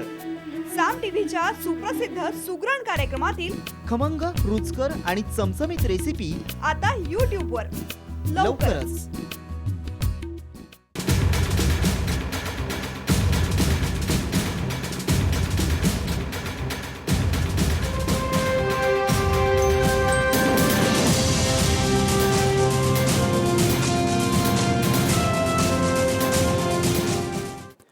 तुमचं पुन्हा एकदा स्वागत. बुरा न मानो, मोदी है. 5 राज्यांमधल्या निवडणुकांचे निकाल आणि प्रामुख्यानं उत्तर प्रदेशमध्ये जो निकाल लागलेला आहे त्यामुळे भारतीय जनता पक्षाने जे घवघवीत यश मिळवलं आहे ते केवळ घवघवीत नाही, खरं म्हणजे ऐतिहासिक आहे, अभूतपूर्व आहे. या यशाला कुठलं विशेषण द्यावं असा प्रश्न पडावा. एवढं हे मोठं आणि महाकाय असं हे यश आहे. ज्याप्रमाणे उत्तर प्रदेश महाकाय आहे तसंच हे यश पण महाकाय आहे. आणि त्यामुळे बाकी पंजाबमधलं काँग्रेसचं यश जे आहे तेही महत्त्वाचं आहे. मणिपूर आणि गोव्यात काँग्रेसनं मुसंडी मारलेली आहे आणि क्रमांक 1वर काँग्रेस आहे, ते यशही महत्त्वाचं आहे. पण तरीही उत्तर प्रदेश आणि उत्तराखंड आणि प्रामुख्याने उत्तर प्रदेश याच्या अनुषंगानं ही सगळी चर्चा थोडीशी फिरणं स्वाभाविक आहे. मगाशी विश्वास पाठक भाजपचे प्रवक्ते काही भूमिका मांडत होते की यश का मिळालं, त्याच्यामध्ये काय काय केलं. म्हणजे भारतीय जनता पक्षानं जे मुद्दे मांडले, विकासाचा जो अजेंडा होता त्याला हे यश मिळालं आहे असं ते म्हणत होते. आणि त्याचवेळी हेमंतजी त्यांना मात्र देसाईंना काही हे मुद्दे फारसे पटले असं काही मला वाटलं नाही. हेमंतजी काय तुम्ही विश्वास पाठक बोलत असताना मतभेद आहेत किंवा दुमत आहे अशा प्रकारची खूण करत होता, काय नक्की काय कारण काय होतं? तुम्हाला जरी वाटत असेल की मी आज पाटकांसारखा केशरी शर्ट घालून आलो आहे तरी तो केशरी शर्ट घातलेला नाहीये मी. आणि सत्य सांगतो तुम्हाला काय ते. आता ते असं म्हणाले की अन्न, वस्त्र, निवारा यासारख्या म्हणजे या समस्या काही किरकोळ आहेत अशा प्रकारचा त्यांच्या याच्यामधला जो टोन जाणवला तो अत्यंत आक्षेपार्ह होता. अन्न, वस्त्र, निवारा या समस्या अत्यंत महत्वाच्या होत्या आणि त्या सोडवण्यामध्ये काँग्रेसच्या काळामध्ये काही प्रमाणात कामगिरी ठळकपणे झालेली आहे, ठोसपणे. गरिबीचा जो आकडा आहे तो 33%, 22% आलेला आहे. ग्रामीण भागातलं उत्पन्न वाढलेलं आहे, लोकांचं ग्रामीण भागाची खरेदी शक्ती वाढलेली आहे, शेतकऱ्यांचं सुद्धा पूर्वीचं लाईफ आणि आत्ताचा बदल झालेला आहे, गावं बदललेली आहेत, गावांचा चेहरा मोहरा बदलला आहे, ते पूर्वीसारखी गावं राहिलेली नाहीयेत, साक्षरता वाढलेली आहे, आरोग्य सुविधा वाढलेली आहे, शहरांचा चेहरा बदललेला आहे. हे काय कोण म्हणजे तेव्हा मोदी नव्हते तरी सुद्धा कसं काय झालं बाबा हे? का त्यावेळी मोदींच्या नावाचाच कोणतरी असा चमत्कार काही करत होता? हे काँग्रेसच्या काळात झालं की नाही हे मान्य का नाही करत तुम्ही? किंवा त्यांनी जो काय पाया उभारलेला आहे त्याच्यावरती तुम्ही इमारत उभारा ना, पण पायाच नाहीये तुमचा आणि आम्हीच फक्त कळस चढवतोय. ही भाषा आहे ती अत्यंत उद्वेगजनक आहे, ही उन्मादाची भाषा आहे आणि विश्वास पाठकांकडनं मला तशी भाषा अपेक्षित बिलकुल नाही. हेमंत देसाई बरोबर बरोबर बरोबर हेमंत देसाई तुमचा मुद्दा पोहोचला. हेमंत देसाई मुद्दा पोहोचलाय. विश्वास पाठक याचं पटकन उत्तर द्या, कारण तुम्ही ज्या पद्धतीनं बोललात त्यामुळे अगोदर काही घडलंच नाही अशी एक साधारणपणे ती भाषा आहे. प्रत्यक्षात मात्र जे काही आता सुरू आहे त्याचं एक व्यापक असं ठोस अधिष्ठान काँग्रेसनं निर्माण करून दिलेलं आहे. अशा वेळी त्या अधिष्ठानाकडे तुम्ही कसं बघताय? तुम्ही ते नाकाराल का? काय म्हणणं आहे विश्वास पाठक, काय म्हणणं आहे? आम्ही अजिबात नाकारत नाही. काँग्रेसने जे काही चांगले कामं केले ते आम्ही स्वीकारतोच. जसं मनमोहन सिंग फायनान्स मिनिस्टर असताना त्यांनी 1991 मध्ये ग्लोबलायझेशन लिबरलायझेशन केलं, हे देशाला दिलेली देणगीच आहे, आम्ही नाकारत नाही. मला वाटतं की देसाई सरांना तो मुद्दा पूर्णपणे कळला नाही. मला काय म्हणायचं होतं की तुम्ही 60-70 वर्ष दिले काँग्रेसला आणि 60-70 वर्षानंतर अन्न, वस्त्र, निवारा, गरिबी हटाव या केवळ 4 घोषणांवर त्यांनी 70 वर्ष काढले, निवडणुका जिंकल्या, त्यांनी कामं केले, अजिबात केलेच नाही. पण त्याची स्थिती काय आहे? तर त्या कम्पॅरिझनमध्ये 2.5 वर्षामध्ये तुम्ही आम्हाला एकदम काही जादूची कांडी मागता का? विश्वास पाठक बरोबर, विश्वास पाठक तुमचा मुद्दा पोहोचला. विश्वास पाठक तुमचा मुद्दा पोहोचलाय. मला जरा बहुजन समाज पक्षाचे प्रवक्ते जे आहेत त्यांच्याकडे जायचे. उत्तम शेवडे नागपूरमध्ये आहेत. पण आत्ता विश्वास पाठक जे म्हणतात ते फार महत्वाचे. ते असं म्हणाले की काँग्रेसनं चांगली कामं केली. 1991 मध्ये जागतिकीकरण आणि उदारीकरण याला मनमोहन सिंगांनी वाट करून दिली, हे फार चांगलं काम आहे असं विश्वास पाठक म्हणतात. 2017 मध्ये भाजपचा प्रवक्ता हे बोलतो आहे. 1991 मध्ये भाजपचे प्रवक्ते आणि भाजपचे नेते त्याचवेळी काय बोलत होते हे जरा आपण सहजपणे मागे गेलो तर त्याबद्दलची टीका लक्षात येईल. मनमोहन सिंग असं म्हणालेच होते एके ठिकाणी की मला इतिहासच न्याय देईल. त्यामुळे बहुधा इतिहास मनमोहन सिंगांना न्याय देतो आहे. आणि भाजपचे प्रवक्ते आता मान्य करतायत की जागतिकीकरण किंवा खुलेपणा आणि उदारीकरण हे जे काही काम केलं मनमोहन सिंगांनी ते फार मोठं काम आहे, फार भरीव काम आहे असं आता म्हटलं जातं आहे. एनिवेज, पण समजा दुरुस्ती म्हणून का असेना भूमिका बदलायला काहीच हरकत नाही. उत्तम शेवडे आत्ता आहेत, बहुजन समाज पक्षाचे प्रवक्ते आहेत, नागपूरमध्ये आहेत. मगाशी जो उल्लेख केला हेमंतजींनी आणि ते असं म्हणाले की जो निकाल लागलाय तो निकाल मान्य करा, उगाच रडू नका. पण बहुजन समाज पक्ष मात्र जाहीरपणे पक्षाची भूमिका म्हणून असं मानतोय की हा निकाल नाही, हा जनमताचा कौल नाही, हा गोंधळच आहे, हा घोटाळा आहे, हा EVM घोटाळा आहे, हा सरकारी यंत्रणेचा गैरवापर आहे, त्यामुळे निवडणूक रद्द केली पाहिजे अशा प्रकारची भूमिका मायावतींनी जाहीरपणे पत्रकार परिषद घेऊन मांडलेली आहे.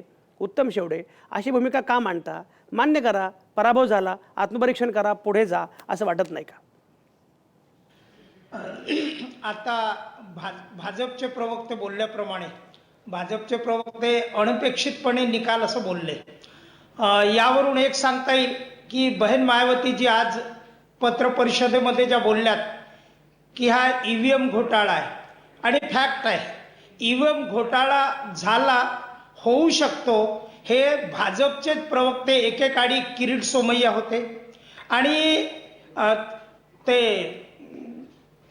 किरीट सोमय्या सोबत ज्यांनी कोर्टात केस टाकली सुब्रमण्यम स्वामी यांनी सुप्रीम कोर्टात गेले. 2009ला जेव्हा काँग्रेसला बहुमत मिळालं तर त्यांनी सुप्रीम कोर्टात गेल्यावर सुप्रीम कोर्टाला सिद्ध करून दाखवलं की EVM मध्ये घोटाळा होऊ शकतो. सुप्रीम कोर्ट म्हणजे हे ज्ञानी लोकांचं कोर्ट आहे, या देशातलं सुप्रीम विचार करणारं कोर्ट आहे. त्यांना हे पटलं, त्यांनी मान्य केलं की ह्या EVM मध्ये घोटाळा होऊ शकतो आणि त्यांनी जानेवारी म्हणजे तुम्हाला सांगण्यास की जानेवारी 12 मध्ये एक निर्णय दिला. जानेवारी 12 मध्ये काय निर्णय दिला की EVM मध्ये घोटाळा होऊ शकतो म्हणून पेपर ट्रेल लावला पाहिजे. पेपर ट्रेल लावला पाहिजे. जेव्हा सुप्रीम कोर्टाचं जजमेंट आल्यावर काँग्रेसवाले आणि भाजपवाले आपसात बसले आणि त्यांनी सांगितलं की आम्ही आता घोटाळा केला, पुढच्या वेळेस तुम्ही घोटाळा करा. कारण तुम्हालाही नाही, थोडंसं शांत राहा. कारण हा घोटाळा जर दोघांनी मिळून केला तर तुमचा फायदा माझा फायदा होईल. आणि 14 महिन्यानंतर, म्हणजे आश्चर्य असं वाटेल की 14 महिन्यानंतर एक शपथपत्र सुप्रीम कोर्टात जाते आणि निवडणूक आयोग काय म्हणतो की आमच्याकडे आता वेळ कमी आहे. 2014ला होणाऱ्या निवडणुका, म्हणजे ज्याला 25 महिने बाकी होते, 25 महिने बाकी असताना त्यांनी सांगितलं की आमच्याकडे वेळ नाही आणि आम्ही पेपर ट्रेल लावू शकत नाही. एक गोष्ट झाली, महाराष्ट्रात भंडारा नावाचा एक जिल्हा आहे आणि शहर आहे, तिथं ट्रायल म्हणून पेपर ट्रेल लावण्यात आला. तिथं बहुजन समाज पार्टीच्या देवांगना गाडवे ह्या उमेदवार होत्या. तिथल्या बसपाच्या लोकांनी शंका घेतली की आम्हाला इतके मतं कमी का मिळाले. जेव्हा आम्हाला एवढे मतं कमी मिळाले अशी शंका आली तर पेपर ट्रेलच्या ज्या चिठ्ठ्या आहेत त्या मोजणी करा म्हणून त्यावेळेस संपत खिल्लारी नावाचे आरो होते. संपत खिल्लारी नावाच्या आरोला त्यांनी सांगितलं की आम्हाला शंका आहे, पेपर ट्रेलची मोजणी करा. लोकांना मार दिली, लोकांना जप्त केलं, पोलिसांनी मारपीट केली, परंतु मोजणी नाही. मित्रांनो, या प्रसंगी मला एकच सांगायचं आहे की हा ईव्हीएम घोटाळा होऊ शकतो, सुप्रीम कोर्टानं मान्य केलं, निवडणूक आयोगाने मान्य केलं. मग यांच्याकडे वेळ असताना यांनी ईव्हीएम मध्ये तो बंदोबस्त जो करायचा होता, सुप्रीम कोर्टाचा अवमान का केला. सुप्रीम कोर्टाच्या डायरेक्शननुसार जर यांनी पेपर ट्रेल लावला असता तर यांचं बिंग बाहेर आलं असतं. यांचं बिंग येऊ नये म्हणून महाराष्ट्रामध्ये अख्खा महाराष्ट्र भाजपच्या विरोधात गेला. सर्व पक्ष एकत्र आले आणि ईव्हीएम घोटाळ्याबाबत बोलतात. आता तुम्ही म्हणाल की हा निर्णय लागल्यानंतर बोलता, परंतु जोपर्यंत तुम्हाला निर्णय बाहेर येणार नाही तोपर्यंत तुम्हाला कळणार कसं. आणि हे फॅक्ट आहे, सुप्रीम कोर्टाने जेव्हा मान्य केलं की ईव्हीएम घोटाळा होऊ शकतो, जर ईव्हीएम घोटाळा यांना करायचा होता आणि म्हणून या देशाचा प्रधानमंत्री 3 दिवस वाराणसी सारख्या ठिकाणी राहतो, रस्त्यावर फिरतो, यांना आधी विश्वास नव्हता. परंतु यांनी जे काही मॅनेज केलं, तिथले सर्व प्रशासन ऍडमिनिस्ट्रेशन मॅनेज केलं आणि त्या मॅनेज मधून आलेला हा घोटाळा आहे. उत्तम शेवडे तुमची भूमिका पोहोचली. बहन मायावतींनी सुद्धा ही भूमिका पत्रकार परिषदेमध्ये मांडलेली आहे. हेमंत देसाई, बोला, काय तुम्हाला म्हणायचं आहे? नाही, हे म्हणजे इतकं हास्यास्पद आहे सगळं हे आर्ग्युमेंट की तुम्ही लोकशाही मानता की नाही. म्हणजे तुम्हाला हे सगळा ईव्हीएमच्या घोटाळ्यामधून संपूर्ण निकाल उलटा पालटा होतो असं वाटेल तुम्हाला? संपूर्ण जगामध्ये याची चर्चा होईल. भारतासारख्या देशामध्ये असं होतं, ईव्हीएम जगामध्ये सगळ्या प्रगत देशामध्ये आहेत. त्यामध्ये ज्या काही तांत्रिक ऐका अहो, त्याच्यामध्ये ज्या काही त्रुटी आहेत त्या दूर करायला पाहिजे सर्वोच्च न्यायालयाच्या अनुसार. त्यामध्ये प्रिंटआउट आहे ना, प्रिंटआउट प्रिंटआउट जो आहे ना त्याचा, तो प्रिंटआउट आहे, आपण मत दिलंय बटन, तो प्रिंटआउट दिला पाहिजे तुम्हाला. आता ऐका प्रिंटआउट जर दिला आणि तो जर तुम्ही बाहेर कोणी तुमच्याकडनं प्रिंटआउट देण्याची ऐका ना, त्याच्यातली त्रुटी दूर करा ना तुम्ही. पण त्याच्यामुळे सुप्रीम कोर्टाचा ऐका, तुम्ही वाचलाय का? त्याच्यामुळे ठीक आहे, तुमचं जे काय मागणी असेल संपूर्ण निर्णय उलटा पलटा होईल का? संपूर्ण निकाल उलटा पलटा होऊ शकतो का? हे बोलणं हास्यास्पद आहे अगदी. हे कोणालाही मान्य होणार नाही. हा कायदेशीर मुद्दा आहे, तो तिथे मांडणार ना तुम्ही. पण निकाल सगळा उलटा पालटा होईल याच्यामुळे. नागपूरच्या पत्रकार भवनामध्ये प्रॅक्टिकल झालं. किरीट सोमय्या वगैरे नागपुरात येऊन गेले. नागपूरच्या पत्रकार भवन मध्ये त्यांनी कसं हॅमरिंग करता येतं, कसं तुम्हाला. उत्तम शेवडे तुमचा मुद्दा पोहोचलाय. हेमंत देसाई यांनी जे विचारलं, हेमंत देसाई, मला कळत नाही, तुम्ही भाजपचा काही प्रवक्ता बोलला त्यालाही तुम्ही सांगताय की तुझं चुकलं, काँग्रेसचा बोलला त्याला सांगताय तुझं चुकलं, बसपचा बोलला त्याला सांगताय त्याचं चुकलं. तुम्ही विश्लेषक असून सुद्धा एवढे तटस्थ आणि त्रयस्थ कसे आहात? खरं म्हणजे आश्चर्यच आहे. कारण विश्लेषक एवढे त्रयस्थ तटस्थ हल्ली फारच दुर्मिळ झालेले आहेत. पण चांगली गोष्ट आहे. अतुल लोंढेंना मला वाटतं काहीतरी बोलायचं. अतुल लोंढे, बोला.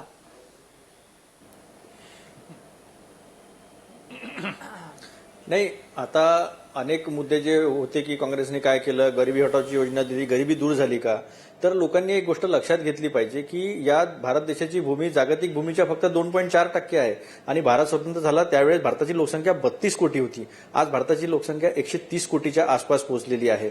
त्यामुळे 24 करोड लोकांना गरिबी रेषेच्या वरती काढलं या काँग्रेसच्या सरकारने, हे कोणी नाकारू शकत नाही. आता हे इस्रोचं एवढं मोठं डेव्हलपमेंट झालेलं आहे, न्यूक्लिअर टेक्नॉलॉजी आपण डेव्हलप केलेली आहे, अॅग्रिकल्चरमध्ये आपण एवढी बायोटेक्नॉलॉजी डेव्हलप केलेली आहे. या शेतकऱ्यांच्या मेहनतीतून पहिली हरित क्रांती झाली, दुसरी क्रांती झाली, दुग्ध क्रांती झाली, असे अनेक माइलस्टोन जे आहे ते अचीव्ह केले. अतुल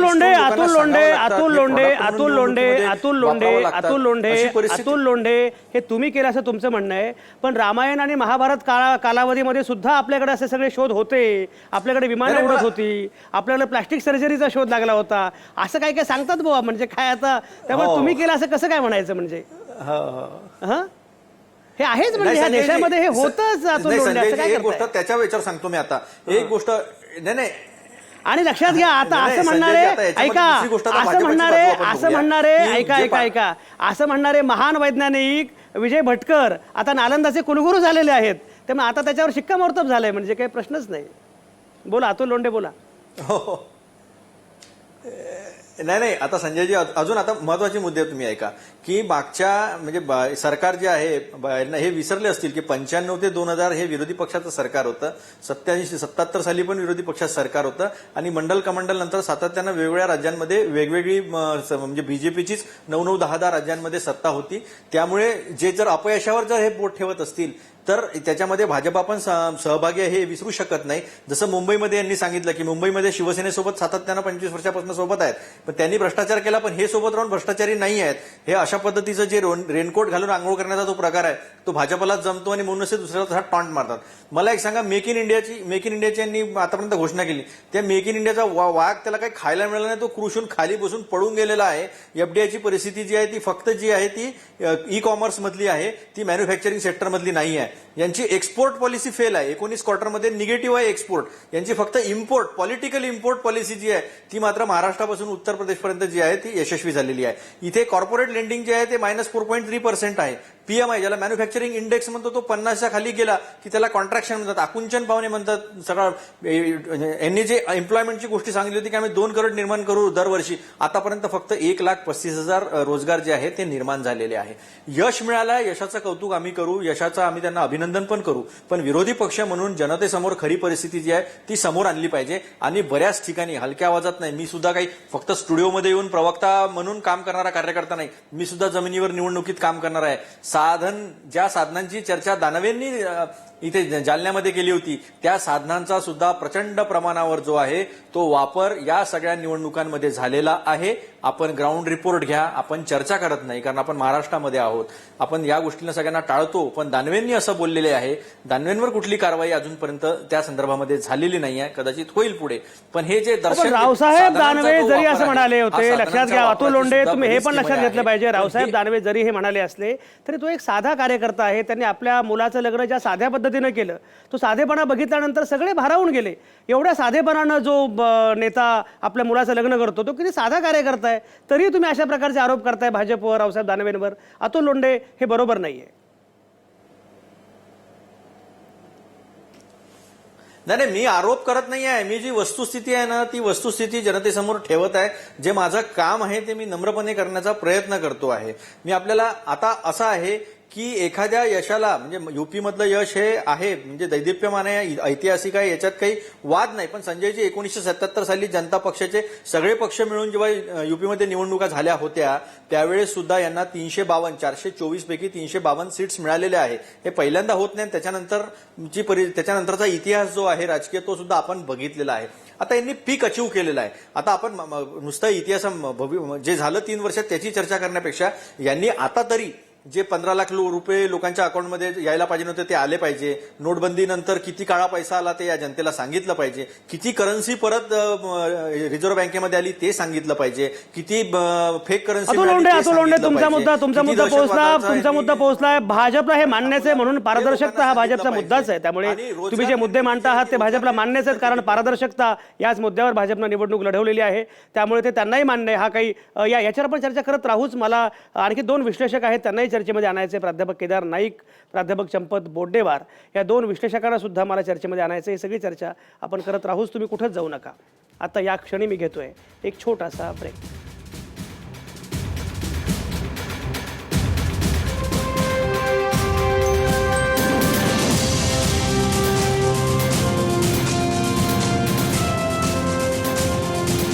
प्रेक्षकांसाठी खुश खबर. साम टीव्हीच्या सुप्रसिद्ध सुगरण कार्यक्रमातील खमंग, रुचकर आणि चमचमीत रेसिपी आता YouTube वर लवकरच. बुरा ना मानो मोदी है. आवाज महाराष्ट्राचा विशेष कार्यक्रमात आपण चर्चा करतो आहोत आणि आज 5 राज्यातल्या निवडणुका त्याचा निकाल जाहीर झालेला असल्यामुळे एकूणच आवाजचा हा कार्यक्रम थोडा आपण वाढवलेला आहे. त्यामुळे नेहमी 9ला संपणारा हा कार्यक्रम 9:30 पर्यंत चालेल. राजकीय पक्षांचे प्रवक्ते आहेत, त्याचप्रमाणे अभ्यासक आहेत, विश्लेषक आहेत, आपापली भूमिका मांडतात, विश्लेषण करण्याचा प्रयत्न करतात. उत्तर प्रदेशमध्ये नक्की काय घडलं, अन्यत्र काय घडलं, एकूण काय प्रकारे राजकारण बदलतं आहे, राजकीय पक्षांचे प्रवक्ते पण आपापली भूमिका मांडतात. आणि मी ब्रेकवर जाण्यापूर्वी मी असं म्हटलं होतं की 2 विश्लेषकांना मला या चर्चेमध्ये आता पुन्हा आणायचं आहे. दिवसभराच्या चर्चेमध्ये हे दोघंही होतेच. प्राध्यापक चंपत बोड्डेवार आणि प्राध्यापक केदार नाईक हे दोघंही राज्यशास्त्राचे अभ्यासक आत्ता आपल्यासोबत आहेत. प्राध्यापक केदार नाईक, एक साधा मुद्दा असा आहे की उत्तर प्रदेशबद्दल आपण बोलत राहूच, पण मणिपूरमध्ये काय होईल याची एक आत्ता उत्सुकता आहे. याचं कारण असं आहे की उत्तर प्रदेशमध्ये चित्र स्पष्ट आहे. मुख्यमंत्री कोण होईल, चेहरा कुठला असेल, काय असेल याची उत्तरं यथावकाश मिळतील, त्याबद्दलचं ची बाकी तर चर्चा सुरू आहे. पण मणिपूरमध्ये मुळामध्ये जरी आत्ता त्या अर्थानं जास्त जागा काँग्रेसला मिळालेल्या असल्या तरीही आपण जर बघितलं, अमित शहांनी पत्रकार परिषदेमध्ये जाहीरपणे सांगितलं की 4ही ठिकाणी आम्ही सरकार बनवू. याचा अर्थ मणिपूरमध्ये जरी जागा कमी असल्या आणि गोव्यामध्ये जागा कमी असल्या तरी सरकार आम्ही बनवू असं अमित शहा म्हणत आहेत. गोव्याबद्दल आपण नंतर विचार करू. मणिपूरमध्ये काय घडेल, काय नक्की मणिपूरमधलं चित्र आहे असं वाटतं? आत्ताच अतुल लोंढे सरांनी जो मणिपूरचा उल्लेख केला तेच आपलं नॉर्थ ईस्ट विषयीचं ज्ञान किती अपुरे आहे हे दाखवतं. की त्यांनी जी संमेलनाची भूमिका मांडली तर ही बिक्रम आयबोबी सिंग यांची 4थी टर्म आहे. आणि आत्ता जरी त्यांच्याकडे 26 वगैरे जागा असतील, मागच्या वेळेस त्यांना 42 जागा होत्या. ठीक आहे, तर यामध्ये मणिपूरमध्ये कॉन्स्टंटली मैत्री राजकारण करून नागा आणि कुकींना काँग्रेसनी परिसीमेवर ढकललेला आहे. तर हा मुद्दा मणिपूरच्या राजकारणात अतिशय कळीचा ठरणार आहे. पण मणिपूरमध्ये फ्युचरमध्ये किंवा उद्या काय घडेल याच्यासाठी आपल्याला राजकारणाची काही पाऊलखुणा देता येतात. एक म्हणजे डिपार्टमेंट ऑफ नॉर्थ ईस्ट रिजनच्या 90-10 ह्या फंडिंग पॅटर्नमुळे 90% केंद्र सरकार देत असते. दुसरं म्हणजे यांचं असलेलं बॉर्डरवरचं स्थान आणि तिसरं म्हणजे अंतर्गत सशस्त्र बंडखोरीचा प्रादुर्भाव. यामुळे ही राज्य केंद्र सरकारवर जास्त करून अवलंबून असतात. त्यामुळे मागच्या वर्षीच्या 2012च्या CSDSच्या सर्व्हेमध्ये 75% मणिपूरच्या नागरिकांनी काँग्रेसला मतदान द्यायचं कारण एक की केंद्रातही काँग्रेसचा फायदा व्हायचा हे कारण दिलेलं आहे. त्यामुळे इथे BJPला प्रचंड जास्त स्कोप मिळतो.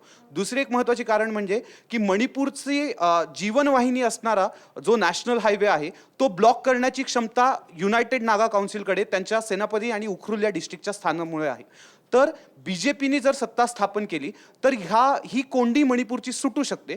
त्यामुळे आपल्याला हे पुढे काय होतंय हे पाहणे अतिशय औत्सुक्याचे राहणार आहे. प्राध्यापक चंपत बोड्डेवार, एकीकडे मणिपूरबद्दल आपण बोलतो आहोत, दुसरीकडे आज आपण जो विषय आत्ता चर्चेचा आहे त्याच्यामध्ये बुरा न मानो मोदी है. मोदींची लाट, मला 2 मुद्द्यांबद्दल विचारायचं आहे. एक म्हणजे मोदींचा करिश्मा हा एक भाग आहे आणि दुसरं म्हणजे काँग्रेसची जी रिॲक्शन आहे किंवा ज्या प्रकारची प्रतिक्रिया एकूणच काँग्रेस नेतृत्वाची येते आहे, या दोन्हीकडे तुम्ही कसं बघताय, काय म्हणणं आहे? हे निश्चितच आहे की आजच्या टॅगलाईनप्रमाणे की मोदी आणि भाजपचा विजय याच्यामध्ये काय संबंध आहे. आपल्याला लक्षात येतं की या निवडणुकीमध्ये असंही म्हटलं गेलं की अखिलेश हा एक विकास पुरुषाच्या भूमिका बजावत आहेत. पण एक लक्षात घ्यायचं की आपण 2004च्या दरम्यान व्हायब्रंट गुजरातनंतर सातत्याने मोदींची विकास पुरुष नावाची भूमिका ती कन्स्ट्रक्ट केली गेली आणि त्यांचं यश त्यांना असं दिसतं की तुम्हाला 2014मध्ये आलेलं दिसतं. म्हणजे जवळजवळ 10 वर्षे लागली. त्याच्यामुळे केवळ एका रात्रीतून विकास पुरुष असं अखिलेशला कसं काही म्हणता येईल. त्यामुळे हे महत्त्वाचं समाजवादी पक्षाने ते जाणलेलं नाही. दुसरं असं की मुळामध्ये 2014 नंतर तुम्ही जर बघितलं की ग्रामीण भागामध्ये मोठ्या प्रमाणामध्ये विशेषतः उत्तर प्रदेशमध्ये जर बघितलं तर महिला वर्गांपर्यंत, नुसतं तरुण नाही तर महिला वर्गापर्यंत सुद्धा मोदीची जादू गेलेली आहे. कारण ते एक आपल्या दृष्टीने खूप महत्त्वाचं आहे की ती कन्स्ट्रक्ट केलेली आहे, ती क्रिएट केलेली आहे. सगळं जरी खरं असलं तरी अशा अपक्षांचं जे काही स्वप्न असतात त्या स्वप्नाला कुठंतरी एक आशावादी चित्र त्यांच्या एकूण बॉडी लँग्वेजमधून, त्यांच्या एकूण परफॉर्मन्समधून, कारण शेवटी निवडणुका काय ते एक रंगमंच असतो आणि त्याच्यामध्ये जो परफॉर्मन्स गाजवतो तोच निवडणूक जिंकतो. जर तुम्ही 2014मध्ये काँग्रेसचा परफॉर्मन्स नीट झाला नाही, ज्याला आपण म्हणू की त्याला भूमिका गाजवता आली नाही आणि त्यामुळं मग तुम्हाला मोदी जिंकताना दिसतात. दुसऱ्या बाजूला असंही दिसतं की काँग्रेस ही इलेक्शनपुरती राहिली का किंवा नुसतं स्टेट गव्हर्नन्सपुरतं राहिली का. मधल्या दरम्यान जसं आपण म्हणतो की काँग्रेसचा संबंध हा काँग्रेसचा जन्म हा चळवळीतून झालेला आहे. कारण मोबिलायझेशनसाठी तुम्ही कुठली साधनं वापरणार. जशी जुनी साधनं ज्याला म्हणतो की आपण चळवळीतून लोकांना जोडल्या जाते. दुसऱ्या बाजूला आपण 90 नंतर मी बघतो की नव्या पद्धतीची टेक्नॉलॉजी, नव्या पद्धतीचा मीडिया आला आहे. त्याच्या संदर्भात तुम्ही काय करताय. अजूनही म्हणजे महाराष्ट्राचं उदाहरण घ्या कुठलंही घ्या की सरंजामी काय त्याला अभिवृत्तीमधून, ॲटिट्यूडमधून अजूनही बाहेर आलं नाही. की मला समजा एखाद्या व्यक्तीला जर भेटायचं असेल एखाद्या काँग्रेसी नेतृत्वाला तर ती बेधडकपणा येणं, चटकन कनेक्ट होणं हे अजूनही जमत नाही आहे. आणि त्यामुळे तुम्हाला ते प्रत्येक याच्यामध्ये दिसते, प्रत्येक स्टेटमध्ये दिसते. त्यामुळे काँग्रेसना एका बाजूला पक्षाच्या संघटनात्मक पातळीवर चेहरे द्यावे लागतील. उदाहरणार्थ की उत्तर प्रदेशमध्ये जर काँग्रेसला जर खऱ्या पद्धतीनं जर काम करायचं असलं असतं तर त्या एकूण संघटनामध्ये जेवढी बहुलता तिथं जातीची आहे त्या प्रत्येक जातीचा चेहरा त्या याच्यामध्ये तुम्हाला दिसत नाही. जसं आत्ता या निवडणुकामध्ये प्रत्येक जातीचा कुठे ना कुठेतरी किंवा त्या जाती गटाचा चेहरा तुम्हाला BJPनं दिलेला दिसतोय. पण उत्तर प्रदेशमध्ये काँग्रेसकडे कुठले चेहरे होते. किंबहुना जे राष्ट्रीय पातळीवरचे नेते होते त्यांनाही त्यांनी वापर करून घेतलेला नाही. म्हणजे याचा अर्थ काय की एका बाजूला BJPचं यश हे अनेक पातळ्यावरचं बघता येईल. नुसतं मोदीची मॅजिक म्हणूनच नाही तर आम्ही सकाळी म्हटल्याप्रमाणे एका बाजूला तिकीट वाटपाचा प्रश्न असेल, दुसऱ्या बाजूला त्यांनी केलेलं RSSची केलं तिथं कामाचाही असेल इश्यू, आणि तिसऱ्या बाजूला की जे काही तिथं ध्रुवीकरण घडलं त्याचंही असेल. म्हणजे अशा 4-5 प्रक्रियामध्ये तिथं यश दिसतंय तुम्हाला, नुसत्या मोदी मॅजिकमुळं दिसत नाही आहे. तसं काँग्रेसचं जिंकण्याचं राजकारण काय दिसतं तुम्हाला की नुसते केवळ अखिलेशसोबत युती झाली आणि तेवढ्यावर ते नाही करत किंवा नुसते मोर्चे काढले, रस्त्यावर आले. मुळामध्ये सामान्य माणसाची कनेक्ट होण्यासाठी तुम्हाला 5 वर्ष आतल्या काळात काम करावं लागतं आणि ते काम काहीही केलेलं दिसत नाही. आणि त्याच्यामुळं एक लक्षात घेतलं की जातीचं आकलन नाही, निव्वळ जुन्या पॅटर्नप्रमाणे काम सुरू आहे. खरं तर काँग्रेसने याच्यातून असं शिकलं पाहिजे की जसा आवडीचा जो जाहीरनामा होता त्या पद्धतीचं 90 नंतरच्या काळामधलं एक नव्या पद्धतीचं त्यांना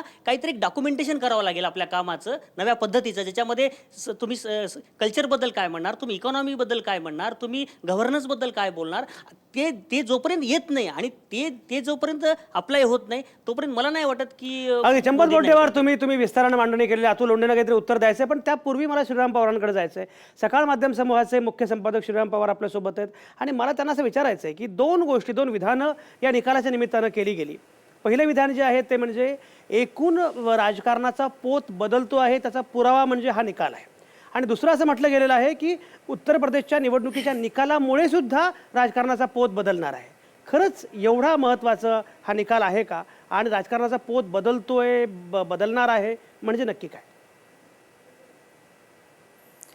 पोत बदलतोय का तर तो 2014च्या निवडणुकीनं बदलला असं मला वाटते.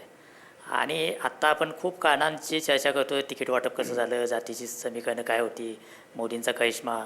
पण मला वाटतं की आता इथून पुढच्या निवडणुका 2014 नंतरच्या सगळ्या याच्यामध्ये या सगळ्या गोष्टी महत्त्वाच्या आहेत, पण त्या एका बेसलाईनपर्यंत नेऊन ठेवतात. निवडून येण्यासाठीची जी एज आहे ती पर्सनॅलिटीमधूनच येणार. पर्सनॅलिटी कल्टचा क्लॅशच इथून पुढच्या निवडणुकांमध्ये असणार आणि तो कसा कल्टिवेट करता याला महत्त्व आहे. तो काही प्रमाणात अखिलेश यादवांनी केला, पण मोदी त्यापेक्षा खूपच भारी पडले हे या निवडणुकीत अतिशय स्पष्ट आहे. आणि या निवडणुकीचा एक टेकावे असं सांगता येईल की आज मी तिला मोदींच्या समोर उभं ठाकेल असं नेतृत्व कुठल्याच पक्षाकडे नाही आहे. ते काँग्रेसकडे नाही. राहुल गांधी त्या आघाडीवर सपशेल अपयशी ठरलेले आहेत. तो काँग्रेसचा अंतर्गत मामला आहे की त्यांनी याच्यावर कसा विचार करायचा, याच्यातून काही शिकायचं का. कारण पंजाबमध्ये काँग्रेस विजयी झाला त्याच्या मागं सरळ कारण कॅप्टन अमरिंदर सिंगांचं नेतृत्व हे आहे आणि ते नेतृत्व पुढं करायला सुरुवातीच्या काळात राहुल गांधींचा नकार होता. त्यामुळं राज्यातले जे बलदंड नेते आहेत त्यांना बाजूला टाकून हायकमांडचं कल्चर, मग ते सोनिया गांधीच्या काळात वेगळ्या प्रकारचं आहे, राजीव गांधीच्या काळात वेगळ्या प्रकारचं होतं, राहुल गांधींना ते आणखी वेगळ्या प्रकारचं आणायचं आहे. त्यांच्या काही चांगल्या कल्पना आहेत, हे सगळं खरं असलं तरी ज्या भागामध्ये ताकद आहे त्याला ताकद न देता दुसऱ्या कोणाला ते उभं करायचा प्रयत्न करायचा, या प्रकारचं जे काँग्रेसचं राजकारण आहे ते मला वाटतं त्याचा फटका यामध्ये बसला आहे. आणि इथून पुढच्या काळामध्ये मोदींच्या समोर उभं राहील असं नेतृत्व, अशी भाषा, पर्यायी कार्यक्रम आणि तो सामान्य माणसापर्यंत नेईल अशा प्रकारचं खेळ आहे. या 3 पातळ्यांवर जोपर्यंत काम होत नाही तोपर्यंत मोदी आणि अमित शहा यांचा या प्रकारचे विजय होत राहतील. त्यांना रोखलं कुठं जाऊ शकते, तर या 3 पातळ्यांवर काम जिथं झालं, म्हणजे दिल्लीत आम आदमी पक्षाचं असेल किंवा बिहारमध्ये नितीश कुमार यांचं असेल, असं जिथं जिथं शक्य आहे तिथंच हे शक्य आहे. अदरवाईज मोदींनी 2019चा आपला रोडमॅप जवळजवळ स्पष्ट केलेला आहे. प्रत्येक निवडणूक वेगळी असते, विधानसभा लोकसभेच्या निवडणुकीत अंतर असतं. हे सगळं जरी खरं असलं तरी पर्सनॅलिटी क्लॅशच्या अंगाने निवडणुका होत असताना मोदींच्या समोर समर्थ पर्याय नाही, ही मला वाटतं आत्ताच्या भारतीय राजकारणातली ठळक अशी उणीव आहे. आणि ती कोण भरून काढणार हे पुढच्या 2 वर्षात सगळ्या विरोधकांना ठरवावं लागेल. अतुल लोंढे, काँग्रेसच्या अनुषंगाने ज्या प्रकारचं विश्लेषण हेमंतजींनी केलं, श्रीराम पवारांनी केलं, चंपत बोड्डेवारांनी केलं आणि सगळेजण काँग्रेसनं काही शिकलं पाहिजे, काँग्रेसनं बदल केला पाहिजे अशा प्रकारची भूमिका मांडतायत. आणि ती मांडत असताना काँग्रेसबद्दल एक सहानुभूतीची पण भूमिका आहे की काँग्रेस काही एक विचारधारा असणारा, गोरगरिबांचा असा सगळा पक्ष आहे. पण आता काँग्रेसनं आपली जी स्पेस आहे ती स्वतःहूनच काहीतरी कोणाला देऊन टाकली आहे किंवा काँग्रेसला समजायलाच तयार नाही की आपल्याला नक्की कसं जायचं आहे, कुठे जायचं आहे. अतुल लोंढे, तुम्हाला असं वाटतं का की खरंच गंभीर मुद्दा आहे आणि जरा त्याच गंभीरपणे काँग्रेसनं या सगळ्या गोष्टींकडे बघितलं पाहिजे?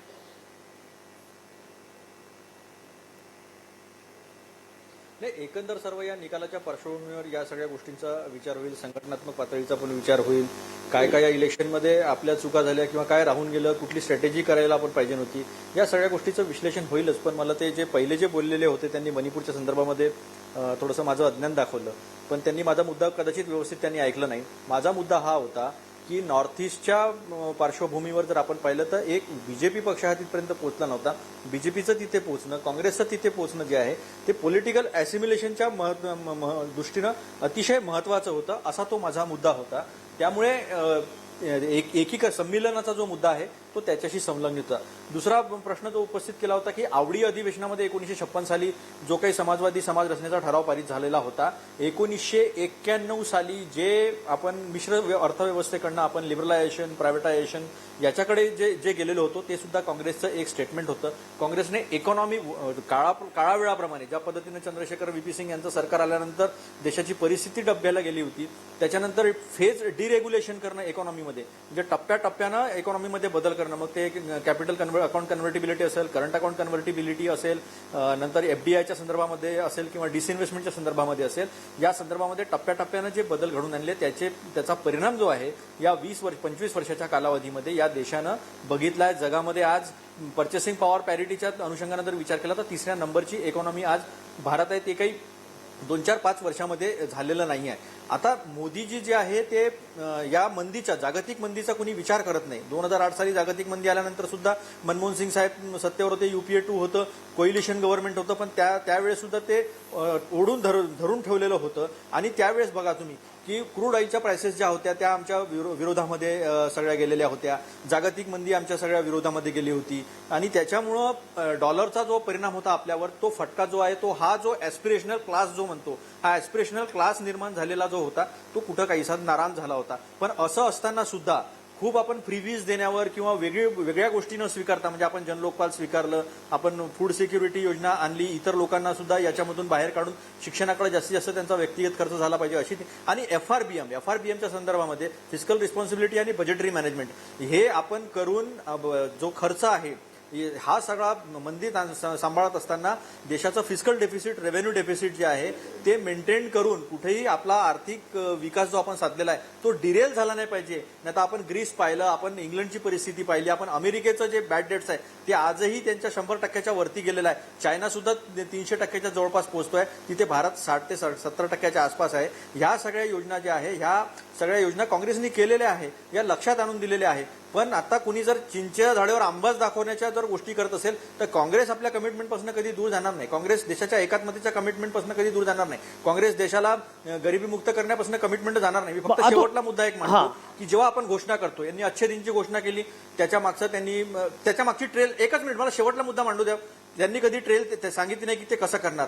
यांनी सांगितलं आम्ही 15 लाख देऊ किंवा 50% प्रॉफिट देऊ, ते कसं देणार ते सांगितलं नाही। आता सुद्धा हे म्हणतात की बाबा 5 वर्षामध्ये आम्ही दुप्पट करू यांचं, ते त्याची सुद्धा सांगत नाही। पण गरिबी हटावची घोषणा जेव्हा 1971 साली केली, नंतर त्या इलेक्शनमध्ये, त्याच्यानंतर मात्र संजय गांधी निराधार योजना असेल, त्याच्यानंतर रिजनल रुरल लँडलेसचा प्रोग्राम असेल, एक नॅशनल रुरल एम्प्लॉयमेंटचा प्रोग्राम असेल, एक ट्रायसमचा प्रोग्राम होता जो ट्रेनिंग रुरल यूथच्या संदर्भामध्ये होता, 20 कलमी कार्यक्रम होता। या मोठ्या प्रमाणावर योजना ज्या आहेत त्या घोषणेच्या मागे या पाठबळ देऊन उभ्या होत्या। आज मला तुम्ही अच्छे दिनच्या मागे सांगा बरं काय आहे, मेक इन इंडियाची काय परिस्थिती आहे। मी सगळे पॅरामीटर्स इकॉनॉमीचे जे आहे ते समोर ठेवलेले आहे, पण भाषणांच्या अनुषंगानं, सोशल मीडियाच्या अनुषंगानं देशभक्ती, देशद्रोही अशा पद्धतीचे जे मुद्दे आहे ते मुद्दे समोर आणून हा जो ॲस्पिरेशनल तरुण आहे, जो 25 वर्षाच्या आतमधला 52% आहे आणि 35 वर्षाचा हा 66% आतमधलेला आहे, हा तरुण जो आहे याला असं कुठंतरी असं वाटत आहे की हे मोदी सरकार जे बोलत आहे किंवा मोदी जे आपल्यासमोर स्वप्न ठेवत आहेत की 2 करोड रोजगार निर्माण करणार किंवा 9% GDP नेणार, फार मोठ्या प्रमाणावर सगळ्यांना सगळ्या गोष्टी मिळणार, हे जे ते सांगतात त्याच्यावर ते कुठेतरी विश्वास ठेवत आहे। अतुल लोंढे तुमचा मुद्दा पोहोचलाय। विश्वास पाठक अच्छे दिन कुठे आहेत, सातत्यानं ते सुरू आहे। विश्वास पाठक कुठे, असं होत नाही। अतुल लोंढे मुद्दा पोहोचलाय। विश्वास पाठक आजचे दिन कुठे आहेत असा प्रश्न अतुल लोंढे विचारतायत, काय म्हणणं आहे?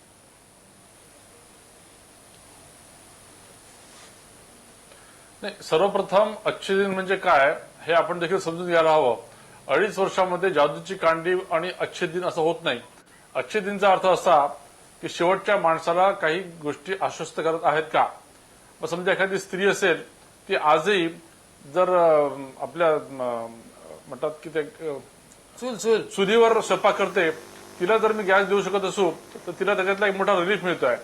आपल्याकडे अटेस्टेशनच्या माध्यमातून रांगा लागायच्या, सेल्फ अटेस्टेशन सारखी एक छोटीशी योजना आणली मोदींनी, त्याच्यातनं लोकांना फायदा झाला। शेतकऱ्यांना डायरेक्ट पैसे कसे मिळतील, मधले जे ब्रोकर्स असतात त्यांना बाजूला कसे करता येईल, या सगळ्या लहान लहान गोष्टींच्या माध्यमातून ट्रान्सपरन्सी, गव्हर्नन्स याच्या माध्यमातून लोकांपर्यंत विश्वास गेलेला आहे। अच्छे दिनचा अर्थ हाच होतो की घेतलेले जे काही डिसिजन आहे ते पुढे कसे जाणार आहे। अतुल लोंढेंनी आता बरंचसं इकॉनॉमिक्सचे विषय मांडले, आम्ही कोणचे ऐकून द्या, नाही हे सगळं तुमचंच आहे, फक्त तुम्हाला राबवता नाही आलं। आम्हाला राबवता येतं कारण गव्हर्नन्स कसं करतात हे मोदींनी शिकवलं आहे देशाला। दुसरी गोष्ट, तुमच्या काळामध्ये फिस्कल डिफिसिट आणि तुम्ही GDP वगैरे ज्या गोष्टी करतात आहे, आकडे हे आकडे असतात, आकड्याला आम्ही नाकारत नाही। मात्र तुम्ही काय करताय, हा रडीचा डाव करताय की आम्ही जो GDP मांडला तो देखील चुकीचा आहे। अहो, डिमॉनिटायझेशन पिरियडमध्ये देखील GDP हा कमी होणार तुम्ही म्हणत होते, तो 7% होता। मला सांगा 7% जर चुकीचा असेल तर मला हा प्रश्न अतुल लोंढेंना विचारायचा आहे की किती असायला पाहिजे म्हणतो तुमच्या कॅल्क्युलेशन प्रमाणे। आजही ऍव्हरेज GDP जो आहे जगाचा त्याच्या माध्यमातून आपला GDP हा पुढेच आहे। FDI मोस्ट फेवर्ड डेस्टिनेशन आहे, सगळ्यात जास्त FDI भारतात आलेला आहे। मात्र तिथे देखील अतुल लोंढे रडीचा डाव, हा ई कॉमर्स मधला, हा ह्याच्यातला नाही आहे। अरे FDI हा FDI असतो, त्याच्यानंतर अनऑर्गनाइज जो सेक्टर आहे त्याला कसं एकत्र आणता येईल, GST सारखे मोठे रिफॉर्म कसे करता येतील, या सगळ्या योजना, या सगळ्या गोष्टी म्हणजे सामान्य लोकांपर्यंत जाणं, त्यांना रिलीफ देणं हा अच्छे दिनचा विषय आहे। विश्वास पाठक अच्छे दिनची व्याख्या तुम्ही विश्वास पाठकांनी स्पष्ट केली आहे। लोकांना ते कळतं, लोकांना ते कळत आहे, लोकांना कळत आहे म्हणूनच तुम्हाला यश मिळत आहे। बरोबर, अतुल लोंढेंना कळत नसतं तरी लोकांना कळतंय। विश्वास पाठकांनी अच्छे दिन म्हणजे काय हे स्पष्ट करण्याचा प्रयत्न केलाय। प्राध्यापक केदार नाईकांना काहीतरी त्या संदर्भात बोलायचे। प्राध्यापक केदार नाईक, म्हणजे मला छोटासा मुद्दा की तांत्रिक मुद्दा 7.1% तो तुम्ही GDPचा वाढ सांगत आहे। GDPची जी एक पद्धत आहे त्याच्यामध्ये GDP is equal to gross value added plus indirect taxes. तर डिमॉनिटायझेशनच्या काळात जे इनडायरेक्ट टॅक्सेस वाढलेले आहेत आणि ते कशामुळे वाढले की जे इन्फॉर्मल सेक्टर ऑफ इकॉनॉमी जे धक्क्यामुळे फॉर्मॅलिटीमध्ये पुश करण्यात आलं, तर त्याच्यामुळे GDP वाढण्यात आलं आहे। नॉट नेसेसरली की ही प्रोडक्शन वाढ आहे किंवा डिमांड वाढ आहे। तर BJPनी तर काँग्रेसनी या पद्धतीने सांगितलेलं नाही। काँग्रेसनी चुकीचं राजकारण केलं की त्यांनी CSOवर आरोप केले, पण बीजेपीनी चुकीचं राजकारण केलं काय की बाबा बघा डिमॉनिटायझेशनचा काहीच इम्पॅक्ट नाही। पण माझा मुद्दा इथे वेगळा होता। उत्तर प्रदेशच्या राजकारणातनंच आपल्याला ज्या पुढच्या येणारे पडघम आहेत ते त्याच्याविषयी मला थोडं बोलायचं होतं। तर मोदींची जी तीन त्रिशूल स्ट्रॅटेजी होती, यामध्ये पहिलं म्हणजे ध्रुवीकरण. तर ध्रुवीकरणाने सगळ्यात मोठी केलेली गोष्ट म्हणजे काय, की इतर पक्षांचा जो सामाजिक आधार आहे किंवा त्यांचा जो सोशल इंजिनिअरिंग आहे ह्याला धक्का दिला. ध्रुवीकरणांमुळे मायावतींना दलितांची मुसलमान विरोधी मतं घेणं अवघड झालं आणि त्याच पद्धतीने यादवांना मुसलमानांसोबत अट्रॅक्ट होणं किंवा सोबत राहणं अवघड गेलं. दुसरी एक गोष्ट म्हणजे बीजेपीनी फक्त ध्रुवीकरण केलं असतं तर हे शक्य नव्हतं 324. तर बीजेपीचंही स्वतःचं सोशल इंजिनिअरिंग यात प्रचंड प्रमाणात गेलेलं आहे. तर आपण जे म्हणतो गैर जाटव आणि गैर यादव यांचा बीजेपीचे सोशल इंजिनिअरिंग हे प्रचंड प्रमाणात आहे. आणि तिसरी एक सगळ्यात महत्त्वाची गोष्ट म्हणजे काय, विकास पुरुष भूमिका. तर ही इथनं एक मला महत्त्वाचं सांगायचं आहे की मिडल क्लास, आपण नेहमी आता वर्ण जात वर्ण याचा विचार करत होतो, पण आपण वर्गाचा विचार करणं फार महत्त्वाची गोष्ट आहे. तर the rise of middle class, जो मध्यम वर्गाचा उदय आहे की ॲज अ मिडल क्लास तिच्या ॲस्पिरेशन्स वेगळ्या आहेत आणि तिचं वोटिंग बिहेवियर वेगळं आहे, हे राजकीय पक्षांनी त्याचं आकलन घेणं अतिशय महत्त्वाची गोष्ट आहे. आणि दुसरी एक सगळ्यात महत्त्वाची की आता आपले जे ॲस्पिरेशनल क्लास जो म्हणण्यात येतो, तर यात सगळ्यात महत्त्वाचा राजकीय फिलॉसॉफीतला फरक काय पडतोय की जी अस्क्राइब्ड आयडेंटिटी, की तुम्हाला जन्मजात जी ओळख दिली जाते त्यापासून आता फ्लुइड आयडेंटिटीकडे जात आहे. तर माणूस जन्मजात जिथे ती आयडेंटिटी ती स्वीकारण्यापेक्षा तो स्वतःला ज्या वर्गात पाहतो ती आयडेंटिटी स्वीकारत आहे. आणि याच आयडेंटिटीला मोदी ॲड्रेस करण्यात कदाचित सक्सेसफुल झालेले आहेत. आणि त्यामुळे हे ॲस्पिरेशनल क्लासचं राजकारण अजूनही जुन्या पठडीच्या राजकीय मोबिलायझेशनच्या बाहेर आहे. आणि याचा राजकीय पक्षांनी विचार केल्यास त्यांना नक्कीच नवीन स्ट्रॅटेजी मिळण्यात मदत होईल. फार महत्त्वाचा मुद्दा आहे. रमेश श्रीवास्तव, तुम्हाला काहीतरी बोलायचं, तुम्ही तुमचा मुद्दा मांडाच, फक्त मला माझं एक प्रश्न आहे त्याचंही उत्तर द्या. गोव्यामध्ये काय होईल, म्हणजे मणिपूरमध्ये काय होईल याचं उत्तर मिळालं. गोव्यामध्ये आपचे प्रवक्ते म्हणून नव्हे, एक निरीक्षक म्हणून तुमचा गोव्यातला अंदाज काय? गोवा में आम आदमी पार्टी ने अपनी पैठ बनाने की पूरी कोशिश की. हमने काफी अच्छा तरीके से वहाँ पे आम काम आदमी करना. पक्षाबद्दल बोलू नका. गोव्यामध्ये आता सरकार कोण स्थापन करेल ॲज अन ऑब्झर्वर मला सांगा. त्यात आपचा संबंध नहीं. मेरा सोचना यह है, मेरा अपना गट फीलिंग है कि वहाँ पर कांग्रेस और उसके साथ दो तीन जो उनके और समर्थक हैं और एक दो निर्दलीय लेकर के कांग्रेस वहाँ पे सरकार बना सकती है. क्यों कि वहाँ पर की जो क्रिश्चियन पॉपुलेशन है वो पूरी तरह से कांग्रेस के साथ में है. मैं एक और मुद्दा जो आपके बोलने से पहले बताना चाह रहा था वो ये था कि बहुत समय तक सिख दंगे जो 1984 में हुए थे उसकी सजा कांग्रेस को दिल्ली और पंजाब में बराबर मिलती रही. मगर इस बार की जो ये एक अभूतपूर्व जीत हुई है, 77 सीटें उन्हें सिखों ने दी हैं, तो मैं ये समझता हूं कि एक तरीके से अभी कांग्रेस को सिखों ने पूरी तरह से माफ कर दिया है उस कांड के लिए. और उसमें अरविंद केजरीवाल जी ने अभी पिछले वर्ष ही जो उनके भुक्तभोगी थे, जो पीड़ित थे, उन सबको मुआवजा दे करके सिखों को उन्होंने वहां पर मुआवजा दिया जो पिछले 32 सालों से बकाया था. अच्छा, चंपत बोड्डेवार मला सांगा की मुळामध्ये ज्या प्रकारचं चंपत बोड्डेवार ज्या प्रकारे आत्ता हे सगळं विश्लेषण आपण करतो आहोत, सगळ्याच राज्यांच्या अनुषंगाने करतो आहोत, याचा एकूण देशाच्या राजकारणावर आणि आता आगामी काळातल्या ज्या निवडणुका आहेत याच्यावर कसा परिणाम होईल असं वाटतं? मला असं वाटतं की एक गोष्ट मला अशी सांगावीशी वाटते की जेव्हा एखाद्या टोकाचं बहुमत म्हणजे असं समजू की आपण आता उत्तर प्रदेशचं काय होईल इथून पुढे, तर मला असं वाटतंय की जेव्हा एखाद्या वेळेस टोकाचं बहुमत मिळतं एखाद्या पक्षाला, तेव्हा कदाचित त्यांच्यामधून कॉन्ट्रडिक्शनच, त्याच्यातच किती म्हणजे ती कसं सांभाळता येईल, म्हणजे त्यांच्यातले आंतरविरोध खूप असणार आणि त्या आंतरविरोधाला ते कसे सांभाळतील हे बघणं पुढच्या काळामध्ये मला महत्त्वाचं वाटेल. एक असं दिसतंय की एका बाजूला विकास नावाची प्रक्रिया किंवा विकास नावाची जी काही त्यांचं म्हणणं आहे ते लागू करतील किंवा विकास नावाची गोष्ट ते चालू करतील किंवा गव्हर्नन्स चांगला करतील, पण त्यांच्या ज्या बाकीच्या संघटना आहेत त्या किती त्यांना अस्थिर करतील ते बघायला पाहिजे. किंवा म्हणजे भाजप सत्तेवर आल्यापासून जर तुम्ही बघितलं सगळ्या भारतातलं राजकारण किंवा एकूण सगळं ज्याला म्हणून की जमातीय जाणीवा वाढण्याचं राजकारण, ते कदाचित माहिती नाही म्हणजे की उत्तर प्रदेशमध्ये किती होईल, कारण समाजवादी सरकार असतानाही ते घडत होतं आणि इथून पुढे काय करतील त्या संघटना किंवा त्यांच्यासमोरची पुढची रोल काय असेल हे आता तरी सांगणं थोडंसं मला वाटतं अवघड आहे. श्रीराम पवार, मला एक सांगा की मुळामध्ये भाजपचं आता ज्या पद्धतीनं वारू उधळलेलं आहे ते लक्षात घेता भाजपेतर पक्षांचं भवितव्य, त्यांची स्पेस याच्या अनुषंगाने काय घडेल? राजकारणामध्ये विरोधाची स्पेस असतेच. म्हणजे आत्ता भाजप हा डॉमिनंट आहे आणि जी एकेकाळी काँग्रेसची पोझिशन होती की काँग्रेसचे हातपाय सगळ्या बाहेरभर पसरलेले आहेत आणि काँग्रेसला रोखायचं असेल तर 2 पक्षांनी 3 पक्षांनी आणखी कितीतरी पक्षांनी एकत्र यावं. तर काँग्रेसला रोखता येते.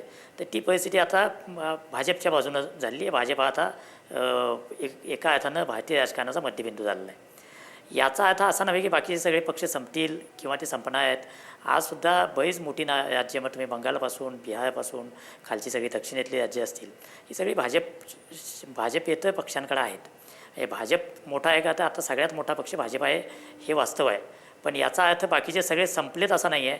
त्यामुळे मला वाटतं की एक पीकला जाण्याकडे भाजप निघालेला आहे आणि तो एकदा पीक झाल्यानंतर त्याचा दुसरा पण एक भाग आहे की म्हणजे यापूर्वी या विषयावर मी बोललो होतो की ज्याचा उल्लेख अतुल लोंढे पुन्हा पुन्हा करत आहेत की काँग्रेसनं काम केलं नाही का, तर काँग्रेसनं काम केलं नाही असं कोणच म्हणत नाही.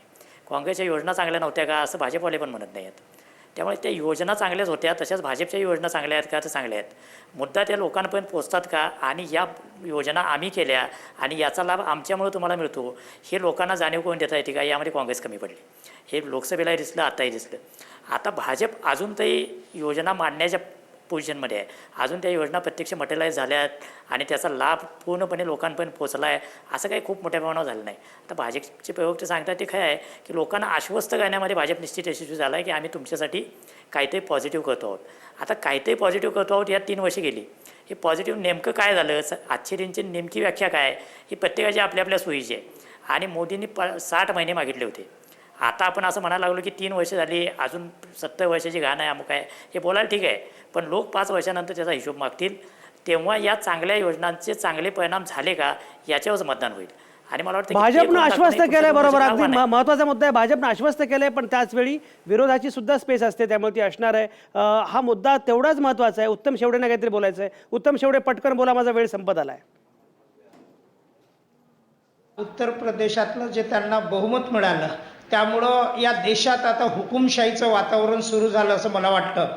मगाशी बोलल्याप्रमाणे की लोकशाहीची हत्या, आता एकीकडे म्हणतात की तुम्हाला म्हणजे बहुमत काय मान्य नाही का, परंतु ही हुकुमशाहीकडे वाटचाल होणार आहे. कारण आता राज्यसभेत त्यांचं बहुमत होईल आणि त्यांना पाहिजे असलेलं, कारण यापूर्वी संविधान समीक्षा आयोग त्यांनीच बसवलं होतं. संविधानाची ऐशी तैशी करण्याचं काम संविधान किंवा आरक्षण नको असलेले लोक, संघापासून तर भाजपची सर्व मंडळी हे मागासवर्गीय आणि आरक्षण आणि संविधानाच्या विरोधात आहेत. आणि म्हणून त्यांनी आता त्याची या निमित्तानं सुरुवात केली असं मला वाटतं. आणि उत्तम शेवडे, तुमची भावना, तुमची भीती पोहोचली, तुमचा मुद्दा पोहोचला. ही चर्चा अतिशय महत्त्वाची आहे. माझा वेळ संपला आहे. खरं म्हणजे 1.5 तास चर्चा केली तरीही आणखी बरेच मुद्दे बाकी आहेत. 5 राज्यांच्या निवडणुकांचे निकाल आज जाहीर झाले आणि सकाळी 8 वाजल्यापासून ते आत्ता रात्रीचे 9:30 वाजेपर्यंत आपण सलगपणे 13-14 तास याच मुद्द्याच्या अनुषंगाने चर्चा करतो आहोत. निकालांचे अपडेट्स घेतो आहोत.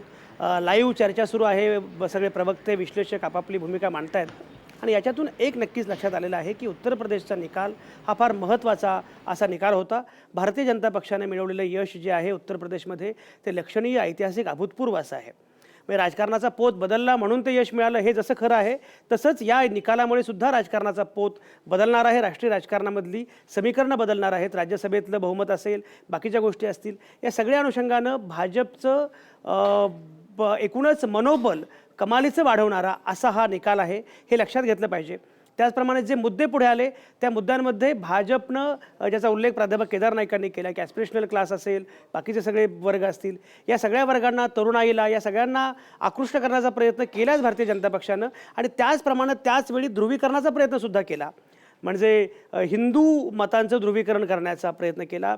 यादवेतर, दलितेतर जी हिंदू मतं आहेत, ओबीसी मतं आहेत, त्यांचं ध्रुवीकरण करण्याचा प्रयत्न केला. आणि हिंदुत्व आणि विकास असा अजेंडा ज्या चपखलपणे बसवला, तो सगळा जो काही सापळा एका अर्थानं होता, त्या सापळ्यामध्ये सगळेच लोक अडकले, सगळे विरोधी पक्षसुद्धा अडकले. एका अर्थानं विरोधी पक्षसुद्धा अडकले. आणि त्याला कशाप्रकारे काउंटर करायचं, कशाप्रकारे विरोध करायचा, कशाप्रकारे आपला मुद्दा मांडायचा. नरेंद्र मोदींची, अमित शहांची एक निवडणुकीची शैली आहे, ही आपण लक्षात घेतली पाहिजे. निवडणूक व्यवस्थापन म्हणून ती शैली लक्षात घेतली पाहिजे की प्रत्येक वेळी मोदी, अमित शहा एखादा मुद्दा मांडतात आणि मग बाकीच्या लोकांना प्रतिक्रिया द्यावी लागते. त्यामुळे ॲक्टिव्हली एखादा मुद्दा मांडायचा आणि बाकीच्या लोकांना पॅसिव्ह करायचं आणि निवडणुकीचा अजेंडा आपल्या हातामध्ये घ्यायचा. म्हणजे महाराष्ट्राच्या निवडणुकीमध्ये जर आपण बघितलं आत्ताच्या स्थानिक स्वराज्य संस्था निवडणुकीमध्ये पारदर्शी आणि हे जे मुद्दे पुढे आले त्याच्यानंतर उद्धव ठाकरेंना सगळीकडे सांगत फिरावं लागलं की हा बघा पुरावा आणि मुंबई महापालिकेचा कारभार किती पारदर्शक आहे. पण मुळात पारदर्शक आहे की नाही हे तुम्हाला विचारलं कोणी तर देवेंद्र फडणवीसांनी. त्यामुळे अजेंडा सेट करायचा आणि मग त्या अजेंड्याभोवती सगळ्यांना फिरवायचं ही जी एक निवडणूक व्यवस्थापनाची शैली आहे तेच उत्तर प्रदेशमध्ये सुद्धा दिसलं. त्यामुळे भाजपनं आणि नरेंद्र मोदींनी अमित शहांनी ज्या पद्धतीनं तिथे एक अजेंडा सेट केला तो अजेंडा हा विकासाचा त्याचवेळी हिंदुत्वाचा आणि त्याचवेळी बाकी असे अनेक मुद्दे एकत्र करून ज्या पद्धतीनं ती निवडणूक लढवली गेली त्या निवडणुकीच्या व्यूहरचनेला यश आलेलं आहे. आणि अभूतपूर्व ऐतिहासिक अशा प्रकारच्या जागा भारतीय जनता पक्षानं उत्तर प्रदेशमध्ये जिंकलेल्या आहेत. हे यश फार मोठं लक्षणीय आहे. उत्तराखंडमध्ये पण आहे. पंजाबमधलं जे यश आहे काँग्रेसचं ते काँग्रेसचं यश फार महत्त्वाचं आहेच. म्हणजे स्थानिक कॅप्टन अमरिंदर सिंग यांचं ते यश आहेच. त्याचप्रमाणे अँटी बादल वेव्ह जी आहे म्हणजे बादलांच्या विरोधामध्ये जी काही एक प्रचंड लाट होती की या घरानं या माणसानं या कुटुंबानं अख्खा पंजाब खिशात घातलेला आहे आणि पंजाबचं वाटोळं केलेलं आहे. याच्यामुळे काही झालं तरी अकाली दलाला आता मत नाही पाठिंबा नाही या प्रकारची जी एक पंजाबमध्ये कमालीची भूमिका तयार झाली होती. त्याच्यामुळे मग पर्याय कोण तर आम आदमी पक्ष किंवा काँग्रेस आपपेक्षा काँग्रेस चांगलं म्हणून काँग्रेसला ती संधी मिळाली. हा पण मुद्दा तेवढाच महत्त्वाचा आहे पण ते यश कमी महत्त्वाचं नाही. गोव्यात काय होईल मणिपूरमध्ये काय होईल त्याबद्दलही आपण चर्चा केली. आता सगळीकडचं चित्र स्पष्ट आहे. उत्तर प्रदेशचे मुख्यमंत्री कोण असतील किंवा काय याबद्दल चर्चा होत राहील पण आता चित्र स्पष्ट आहे. मणिपूर आणि गोव्यामध्ये काय होईल ते आगामी काळात लक्षात येईल असं दिसतंय आता आजच्या चर्चेमध्ये की मणिपूरमध्ये भाजप प्रयत्न करेल कारण केंद्राकर्षी राज्य असा जो उल्लेख मगाशी प्राध्यापक केदार नाईकांनी केला त्यामुळे ते घडू शकेल. आणि गोव्यामध्ये साधारणपणे काँग्रेसला जरा जास्त सोयीचं आहे असं दिसतं आहे. पण अमित शहा तर म्हणतात की चारही ठिकाणी सरकार आमचं असेल आणि त्याचप्रमाणे आम्ही प्रयत्न करणार आहोत. त्यामुळे आगामी कालखंडामध्ये काय घडतं आहे ते आपण बघत राहूच. पण आजचा दिवस अतिशय महत्त्वाचा होता ऐतिहासिक होता. उत्तर प्रदेशमध्ये ज्या प्रकारचं बहुमत भाजपने मिळवलं त्यामुळे तर हे अभूतपूर्व अशा प्रकारचा निकाल लागणारा असा दिवस होता. आगामी कालखंडामध्ये काय घडत राहील काय परिणाम होत आहेत कसे पडसाद उमटत आहेत ते आपण बघत राहू आणि वेळोवेळी चर्चा करत राहूच.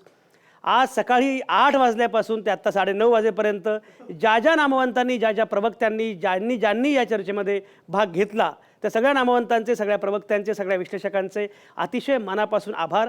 आणि तुम्ही सगळे प्रेक्षक श्रोते ज्या पद्धतीनं सकाळपासून हा कार्यक्रम बघता आहात इथे बघता आहात त्याचप्रमाणे आमच्या फेसबुक लाईव्हवर त्याचप्रमाणे साम टी व्हीच्या लाईव्ह पेजवर सगळ्या ठिकाणी तुम्ही हा कार्यक्रम बघता आहात आणि वेळोवेळी सूचना करता आहात कळवता आहात. मी मला कमाल वाटली की प्रेक्षक अगदी कळवत होते की ही जरा चूक झाली हा बदल करा हे आम्हाला आवडलं. अशा प्रकारे सजग प्रेक्षकांनी ज्या प्रकारे महासरकारनामा हा कार्यक्रम आज दिवसभर बघितला सक्रियपणे बघितला त्या सगळ्या सजग प्रेक्षकांचे सुद्धा अतिशय मनापासून आभार. आज थांबतो इथंच. पुन्हा भेटूया येत्या सोमवारी रात्री 8 वाजता. तुमच्या आतल्या आवाजासह पाहत आणि ऐकत रहा आवाज महाराष्ट्राचा. प्रेक्षकांसाठी खुश खबर साम टीव्हीच्या सुप्रसिद्ध सुगरण कार्यक्रमातील खमंग रुचकर आणि चमचमीत रेसिपी आता YouTubeवर लवकरच.